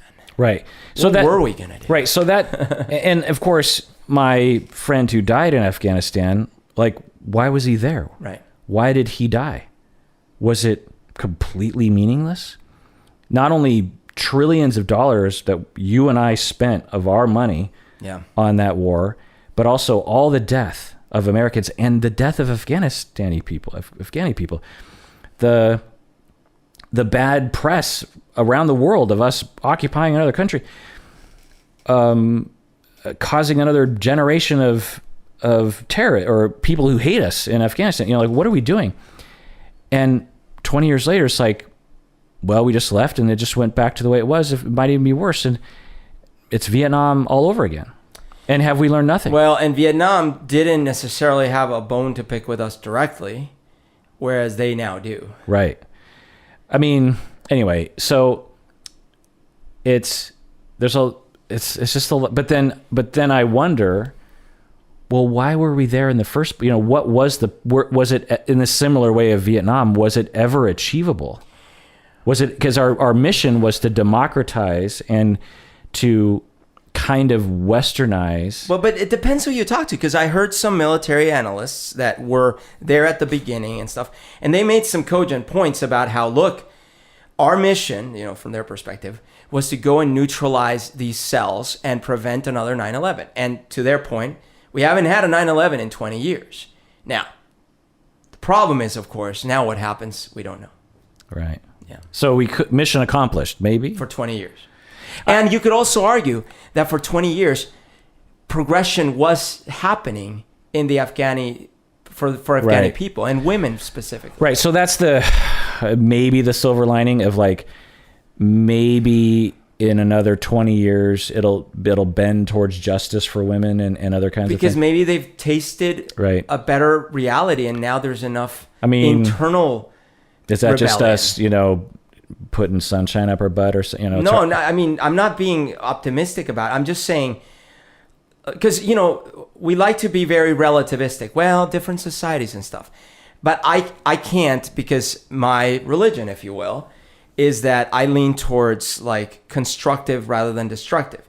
And when I look at a society that treats one half of its society as an inferior, I think, that's destructive. And so to me, it was definitely a net positive for women. Well, I don't know, but maybe there was a seed planted there, maybe. And maybe that's going to cause a lot of strife and civil war, but maybe they can come out on top in the end. Yeah. All I know is that I'm confused. I'm sad. I'm potentially angry about my friend dying for no reason. I'm mostly upset on behalf of his family and people really close to Wyatt who are asking these questions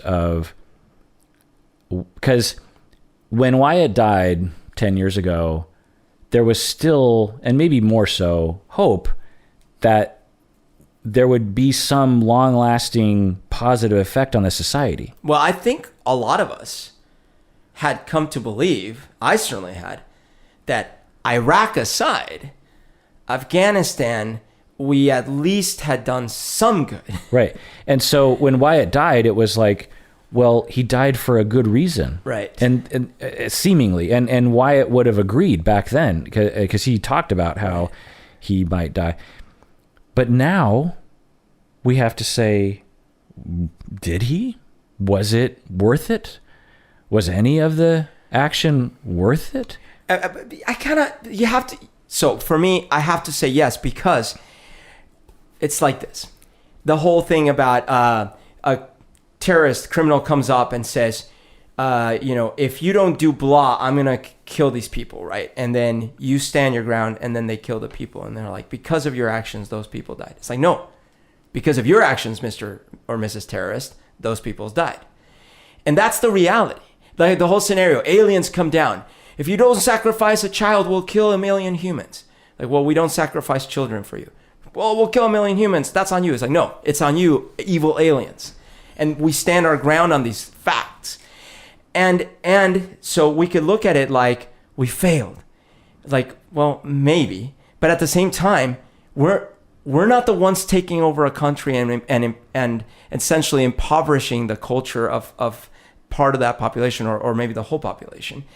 We to some extent, we might not be able to do anything about it. There is a different way we could have approached it, which was actually trying to really take over the country and incorporate it into the United States and have and that's a whole other mess, right? And people would have hated us for that. And so I don't know that there was a way to permanently solve this. I think the hope was, and it didn't pan out, that we had planted enough seeds that would have prevented an immediate takeover. That clearly didn't happen. But maybe the seeds are there and it'll just going to take a long time. I don't know. Yeah. But I don't see it as a waste. I don't think I will not. Yeah.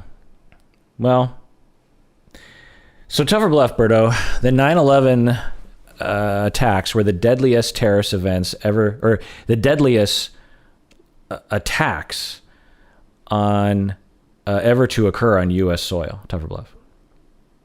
The deadliest attacks most killed. Most killed? 3,000. I don't know how many died at Pearl Harbor. So I'm going to go bluff? Tough. More than Pearl Harbor. Okay. So 9/11 was about 3,000 and Pearl Harbor was about 2,400. Okay. And we don't really have many other attacks. Japan attacked the Aleutian Islands in Alaska. I don't know how many people they killed up there. But we have so many people, but so few events where people are attacked on our soil. Which is why it was so shocking. Right. Which should put in perspective other countries, like China and Russia and Japan and Germany and Poland, and where their attacks are in the millions. Yeah. So it's like our two worst events are 3,000 and 2,400. Yeah.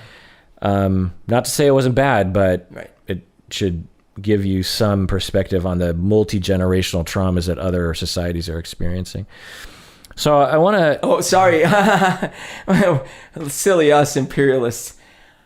I will make a small point here. The biggest casualties on American soil are probably Native Americans. Right. Yeah, exactly. But in a single event, I don't know if... Who knows? I don't know how many were killed in any single event. Yeah. I mean, the Civil War, for example, killed hundreds of thousands of people, but it was internal. But like right. Yeah. Yeah. You're right. I don't know. Before we get emails, thank you for... Yeah, I want to talk about terror management theory developed by Ernest Becker in 1971.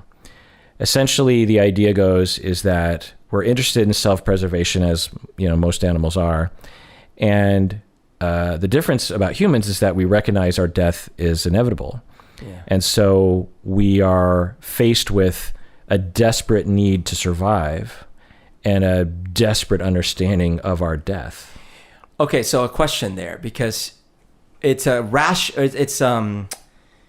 metaphor version of it, because clearly animals have the instincts to avoid the peril at all costs. I mean, not always, but Yeah. So, but for us, there's not only those instincts, but then there's all these superset of like language and culture and things about it, and about what it means to lose our families, and it means to lose our memories, and it means to lose our... Well, the intermediary factor there is that by a certain age, we have the cognitive ability to abstract from all the data that I am going to be dead one day. That's a good point. That an animal is aware, at least instinctually, in the moment about the threat, but they're not sitting there going like, I'm going to die someday. They're not sophisticated enough to know, or sophisticated enough to kind of wrap their mind around the idea.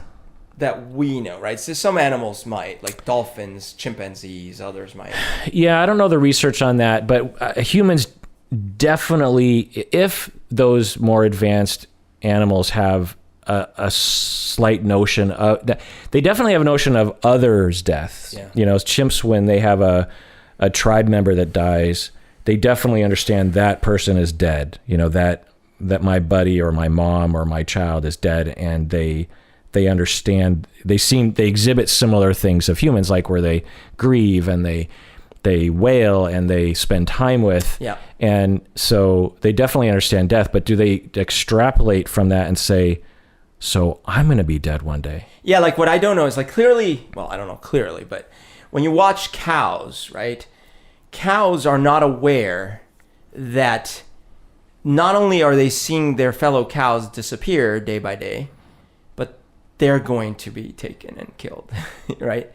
But in the moment they get like panicked because they're like, what's happening? I'm in threat. I'm in threat. But do they know that they're going to die? Yeah, we don't know. Yeah. But I wonder, like in a commune of chimpanzees, if if they saw the writing on, like, yeah, it's impossible. But again, even if they did have a slight notion of it, humans definitely Yes. have a lot. And they write poems and songs and books and we have drawings and so art. much knowledge of our death and not create whole stories about what happens after the death. So that's what terror management theory attempts to explain. It's a model of understanding.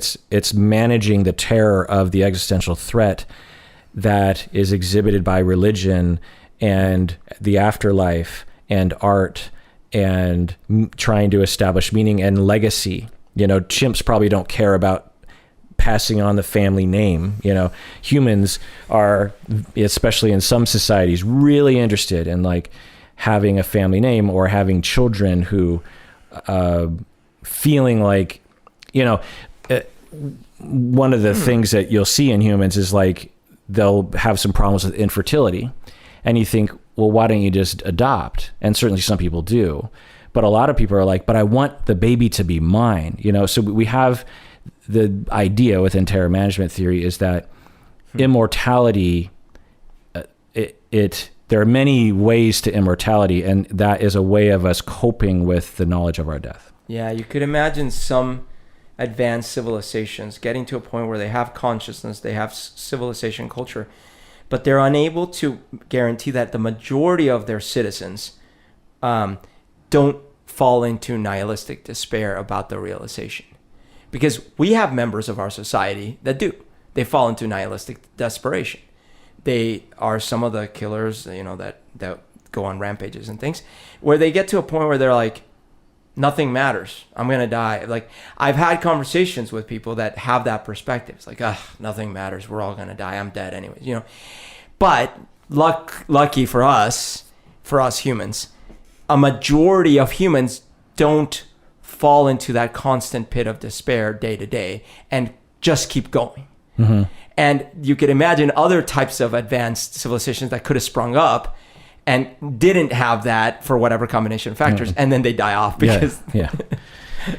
Yeah. That, or every civilization causes a runaway greenhouse effect and everyone burns up in a fiery mess. But so there's been some research on this terror management theory, Burke, Martin, and Foucher, 2010. In this study, they momentarily make death salient in the participants' minds. Mm-hmm. They somehow have a way of reminding the participants that they're all going to die. They ask people to think about themselves dying. They prompt them. It's like, think about when you're going to die. Okay. And then it magnifies positive reactions to those who uphold cherished cultural values, as well as negative reactions to those who oppose such values. Oh, interesting. Right. So they prompt the participants, think about your own death. And then they ask them a bunch of questions like, how do you feel about the American flag? Yeah. How do you feel about freedom? How do you feel about football, American football? How do you feel about Ford trucks or whatever? Right. American pie. How do you feel about Muslims? How do you feel about foreign flags? And they find that compared to the control group, for those people that think about their own death are much more, precious about their cherished cultural values and much more hateful just by the prompting of your death. So when you have a terrorist attack and all of a sudden all of Americans are contemplating their own deaths, we see what we saw. Right. Greenberg et al. 1990 study found that Christian participants had more favorable reactions to fellow Christians and had less favorable reactions to Jewish targets when they were thinking about their own deaths. American participants had more favorable reactions to the author of an essay praising the United States and more negative reactions to the author of an essay critical of the United States. So when we're not thinking about our deaths, we're more open. Right. We're more like, well, maybe there are other points. And these... The important thing of these studies and this theory is like, it's not connected. These things aren't connected. Right. For some Americans to be like, there's a terrorist cell in Afghanistan that attacked us. I don't like Afghanistan anymore. I want to attack it. Yeah. There's at least some logical connection there, but whether you agree with it or not. But what terror management theory and all these studies are showing is you just thinking about your death makes you potentially want to invade other countries. that have nothing to do with the fact that you're threatened. Yeah. And hence Iraq or even hence the wall. Right, exactly. Like, okay, we were attacked on 9/11. Terrorists want to hurt us. The people south of here are now evil. Let's elect a jingoistic, Yes. xenophobic person who talks about crap countries. Yeah. Yay. Another thing here is the accessibility of implicit death thoughts increases when cherished culture. So it goes the opposite direction too. So this is what's so fascinating about this research, is that when you have a threat to your cultural belief system, so say like you're an atheist and someone's like, we're going to make atheism illegal or something, then you start thinking about death more often. Right. That makes sense. That is why that definitely helps explain why. Even though atheist being illegal wouldn't mean you're going to die. That helps explain why you see people being interviewed about, hey, what do you think of the latest policy or whatever? And instead of saying something like, I think there's a lot of angles to that, I personally don't agree with these aspects, or you see something like, that's going to be the end of us. The thing I knew is gone. Yeah. It's these death right, words. Exactly. And you hear that, and as an outsider to that cultural pocket, you're like, what are you talking about? Like, I and you are both mixed-ish. I mean, it's what you mean by mixed, but like, we have white and brown in us. Right. And we are the future. And I remember in the 80s, there was this picture that they came up with of like the typical American 100 years from now. And I was like, that's me. You know, it's like you're a little brown. You know, you're not totally brown. You're just kind of brown. And that probably terrified people. So for me, I was like, yay. Yeah. I'm at the... I'll live forever. I'm at the chevron of a movement to take over the world. But to white people and maybe other races, it's a threat. And I remember hearing people say like, we have to preserve our race at any cost. And I'm thinking, why? They're still your descendants. Just because your great-grandchild has a darker tint doesn't mean it's not your great-grandchild. No, but it makes sense because you have this way to realize like, okay, I am going to die, but I live on because there's constancy to the way of life. Right. And so I wake up in this village and I look around and there's a hut. We go to the same river. We hunt the same things. And when I die, and this is all subconscious, when I die, that will continue. And this is why... my child will continue. This is why, I don't know why I think of my childhood of the 70s. So I remember learning this idea that it's ideas that bind us as Americans. It's not race. It's not religion. It's not culture. It's ideas. Yeah. Ideas of freedom, ideas of democracy, ideas of fairness, ideas of justice. That will survive. And so stop focusing on the color of skin. But it's hard because, so take Moana, which is one of my favorite movies. Why was the dad so terrified to the point of death, right? Because the song they sing, it's tradition, it's our mission, you know? And in the song they sing, they talk about all the things they do day after day for generations. And we're going to put your rock on top of this other rock, and it'll continue on and on.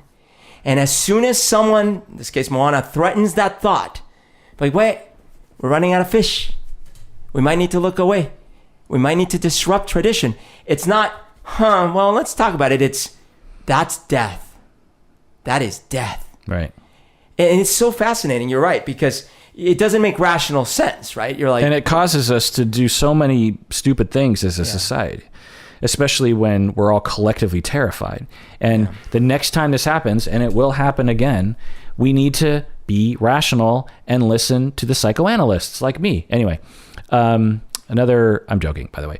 The other piece of research here is, and I won't go into full detail because we ran out of time, but there's a whole article by Langford 2018 that looked into the 9/11 attackers, because there's this in terms of their psychological profile, you know, because there's all this talk of like, how can you find people that will go on a suicide mission? These people must be suicidal already, right?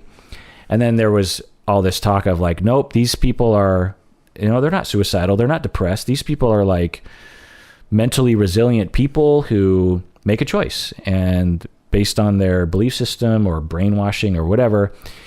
And that was the answer. It was like, no, we don't need to look into the psychology of these people. And there's also, I believe, kind of a bias of like, well, people in the Middle East don't have mental illnesses, right? You know what I mean? It's ridiculous, Right, but I feel like a lot of... It's a Western problem. Right. I feel like Americans have it's sort of like imagining a man with an eating disorder. Like some people have a really hard time wrapping their heads around that because it's not depicted very often. But of course, men do have eating disorders, and people in the Middle East do have mental illnesses.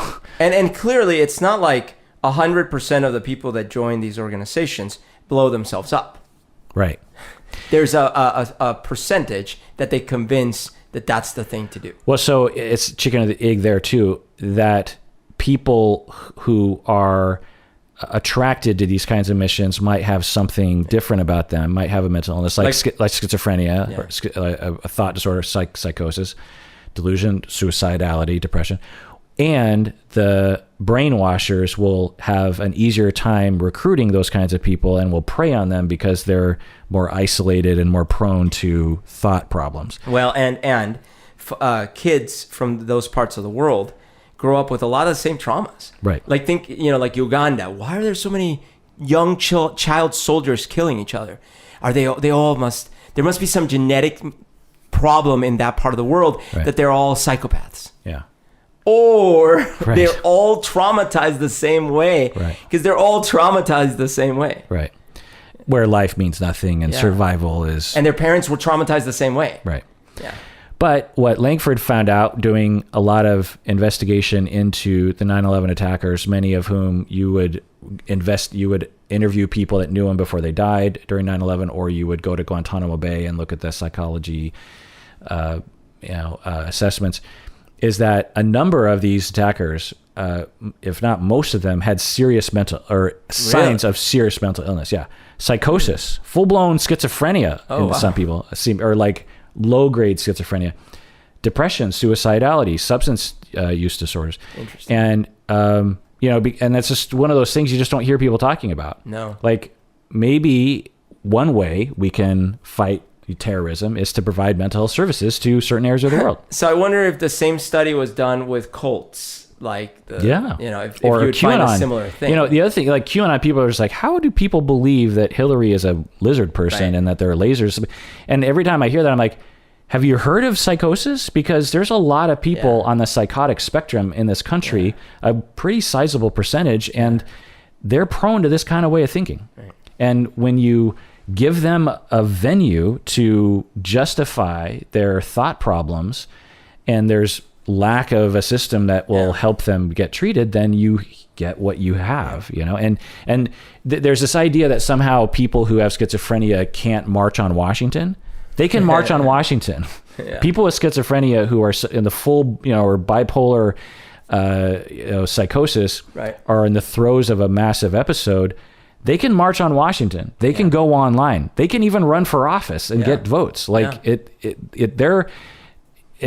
they're not, we don't put them in an asylum behind a fence. You know what I mean? Like it's out there, and we need to have a way of helping people like this so that they don't hurt themselves and hurt society in these conspiracy ways. Anyway, not all people with schizophrenia. The vast majority, in fact, everyone that I've known who've had a psychotic disorder would never march on Washington and try to hurt anyone, so I'm not saying that. Anyway, so a couple other things. I know we're getting long here, Berto, but I really feel like we need to get into some of these things. Yes. Two more topics. One is why do terrorists attack the U.S.? And I'm just going to race through this. Psychoanalytic speculation. It has to do with humiliation trauma. And I remember hearing about this a long time ago, and it kind of making sense to me. I don't know if it's true because I'm not from these cultures, but there's this idea, and this goes way back to, early psychoanalysis or mid-century psychoanalysis, where we would, in the United States, we'd be treating people, and we'd, Heinz Kohut would identify narcissism, narcissistic rage, and humiliation traumas, this kind of thing. But in a nutshell, the idea is that as a child, when you go through a lot of humiliation, that your healthy narcissism is being attacked. Your healthy self-aggrandizement as being, we all want to like ourselves. We all want to think that we're good at things. And when we're humiliated, it is a trauma to that narcissism, that healthy narcissism. And so we will strike back with what they will term as narcissistic rage. It's often misunderstood on the internet, but essentially it's a defense against the humiliation. And so I'm going to yell at you. I'm going to attack you. I might even punch you in the face for humiliating me because it's the only way for me to get my self-esteem back. And so the idea goes is that certain areas of the world who in history might have been at the forefront of technology and science and military are now not. And they're being colonized. They're being walked on. They're being laughed at. They're being left behind in economy and in technology and in military and in the world stage. And they feel humiliated. Yeah. They feel like they're being stepped over, like they're being ignored. And there might be a motivation to strike back, to say, I am important. I am strong, and you can't ignore me. And so I'm going to do something to you because that will give us and my group of people, I'm not saying everyone in the Middle East, I'm saying, maybe a cultural pocket of a cell in Afghanistan or whatever. And that could be one among many factors, including the United States doing horrific things in an imperialistic way, that could contribute to this vilification of the United States and wanting to attack it. What do you think, Berto? Yeah, I mean, I remember growing up in the 80s, we would have, there was this sense where we had this love-hate relationship with the United States in Colombia. On the one hand, especially my generation, we really looked up to the cultural aspects of like the music and the movies and the styles and the fashions, and we copied it and we wanted it, right? We wanted all that stuff. But at the same time, we made fun of gringos, right? Gringos had, gringo humor was stupid. Everything was a pie in the face and dumb. Gringos were generally dumb. They were tall, lumbering, blonde brutes. Like, they're just dumb. And so like when we'd have a gringo character in a soap opera in Bogota, in Colombia, they were kind of dumb, They were lovable, but dumb. And at the same time, well, the U.S. had helped Panama gain their independence from Colombia, so I'm sure there were bitter feelings there. The U.S. had companies that would exploit workers all over the country and take resources, and this was not new. And all of Latin America had that feeling of like, God, this bully up north, But so there was this kind of push-pull, and there was a feeling of, we have been humiliated, and so we need to humiliate them. So we'll make fun of them in the way we can, which is we'll kind of poke fun at their culture. Right. But we'll still, at the same time, have an obsession with the culture. Right. So it was very dichotomy, like in the head about it. But yeah. Yeah. Right. So possible factor. All right. I'm going to end with a study that was looking at the survivors of 9/11, people who had family members die, by Bowen's 2017. And they looked at themes. They looked at a bunch of studies and they looked at themes of what people said. And so theme number one is a shared tragedy and invaded privacy. So let me just give a quote from someone. Mine's a public loss. I don't get to grieve privately. I had no private. I would open my mail and there's a picture of the towers with a plane going through it, or the towers collapse. We didn't have private grief. There's no such thing as private grief. It's a public thing. And there's more quotes there.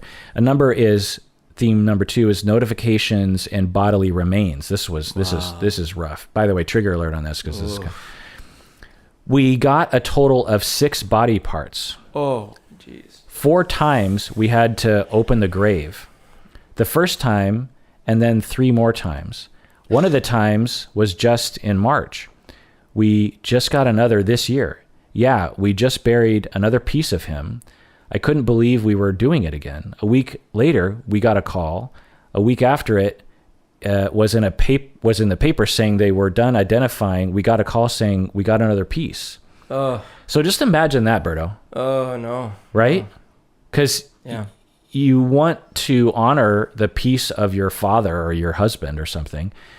Yeah. You don't want to just like say, well, just throw it away. Like, so you got to dig up the grave. So imagine your relative died in a car crash, and everywhere around town, the picture of the car crash is everywhere. Right. And it's on TV, and not that day, not that week, for decades. Right. And like you said, every now and then you get a new package in the mail with, it's just so horrific. Yeah. Theme number 3 is persistent grief. Someone says, I don't think anybody finishes with one phase and goes into another phase. You just keep going back and forth. You have days when you really feel so depressed and crappy, and then there's other days you can be upbeat. So that's another theme. Number 4 is relationships, secondary changes and losses. Quote, my friend said, ugh, I can't stand to listen to all this 9/11 stuff anymore. Like, enough already. Let's move on. And then she goes on. I couldn't maintain a friendship with her anymore. It saddened me because I guess she didn't understand the complexity of what my emotions were. Theme number 5 is comparative and marginalized grief. Quote, yeah, I felt marginalized. I felt, like the siblings were forgotten. So this person was a sibling of someone who had died. Like the siblings were forgotten, the forgotten ones. It was always about the children. How are the children doing? How are your parents doing? Yeah. This is my brother. I grew up with him 36 years, Yeah. Wow. Theme number 6, taking action. I went and spoke before the New York State Assembly last month, and I had my statement typed. I made a copy of that. So anyway, it's just another theme that they would take action. Number 7 is financial compensation. And people that meet me say to me, well, you're well set for life. And I'm like, I said, no, I'm not. I said, I haven't worked in 3 years. Do you know what 3 years of not working, how much money? So anyway, they're talking about how because some of these people got like money. Yeah, right. And they're like, my life isn't better. you know. Theme 8 is 9/11 related supportive groups and services. So they're just talking about how they go to different support groups. Theme number 9 is remembrance. A quote here. I wanted the story to be known about this beautiful, bright woman, and I wanted to remove some of the pain. So that's another theme. And then the final theme is growth and new perspectives. I'm surprised that one of the themes wasn't the people questioning whether it even happened. Because, so I have a friend, an ex-coworker. Oh, well, I see what you're saying. It's like people saying, like the Alex Jones thing of like... It was very prevalent at the time and even now actually probably more than ever. Yeah. But I have a friend who knew, do you remember the famous story in one of the planes, the guy was on the phone and said, let's roll, and then they took down the attackers, and I think that was the Pentagon plane, or it was one of the planes. Well, no, it was the... it was the other plane. It was the one that fell in Pennsylvania, the field. Yeah. A friend of mine or someone I know knew that person. And told me about what an amazing human being this person was, and how he was totally not surprised that was his attitude in that moment, and that's totally what he would have done, right? And I remember later having a brief conversation about how incensed he was hearing people saying that all these people were not real people and that they were all actors and all these things. Yeah. And I'm like, so there's that trauma too. Like, not only did you lose your friend, your family, whatever. Now all of a sudden people, same thing with Columbine and all this. Like, now all of a sudden people are saying, or was that Adam Lanza, the little kids, the Connecticut. Yeah. Oh my gosh. And then people going like, yeah, no, it didn't happen. It's all actors. It's fake. Your child that you lost, that's dead, you're faking it. Yeah. So that happened to 9/11 victims too. Yeah. And their families. I mean. Well, anyway, so lots of pain from people who died, obviously, people injured, people close to the people who died, all the way to you and me who were very peripherally involved, but yet hurt. Deeply affected psychologically. Yeah. And to this day, I can't imagine who I'd be without that event. Yeah. It was so life-changing, and it's been 20 years. And what's your final word about it, Berto? I can't believe it's been 20 years. And when I look back, I think, wow, there's a journey there as a society, as a world. And then, so the only thing I really hope that there were seeds planted in Afghanistan so that things weren't a complete waste. And then for us, man, are we that we would be able to go against our natural instincts the next time and, you know, be fair about how we respond to the world. I don't know. Yeah. For me, I'll just speak directly to y'all who are listening right now, whether it's 9/11 or some other societal fear or just a personal fear, a fear that you're not going to fall asleep tonight, a fear that you're going to get cancer, a fear that your parents are going to die, a fear that your kids aren't going to be happy or something. You know, we live in fear all the time. And when we're alone, we suffer greater. When we're together, we're afraid, huddled, but together. Yeah. We can't get rid of the fear, I don't think. We can't get rid of the stakes. We can't get rid of political strife. We can't get rid of war or killing. We can do what we can. And obviously, we're not supposed to give up. But what I can say is in the moment right now, we can be together in our fear and in our appreciation of each other and in our understanding of each other. And everyone out there, please take care of yourself because you deserve it.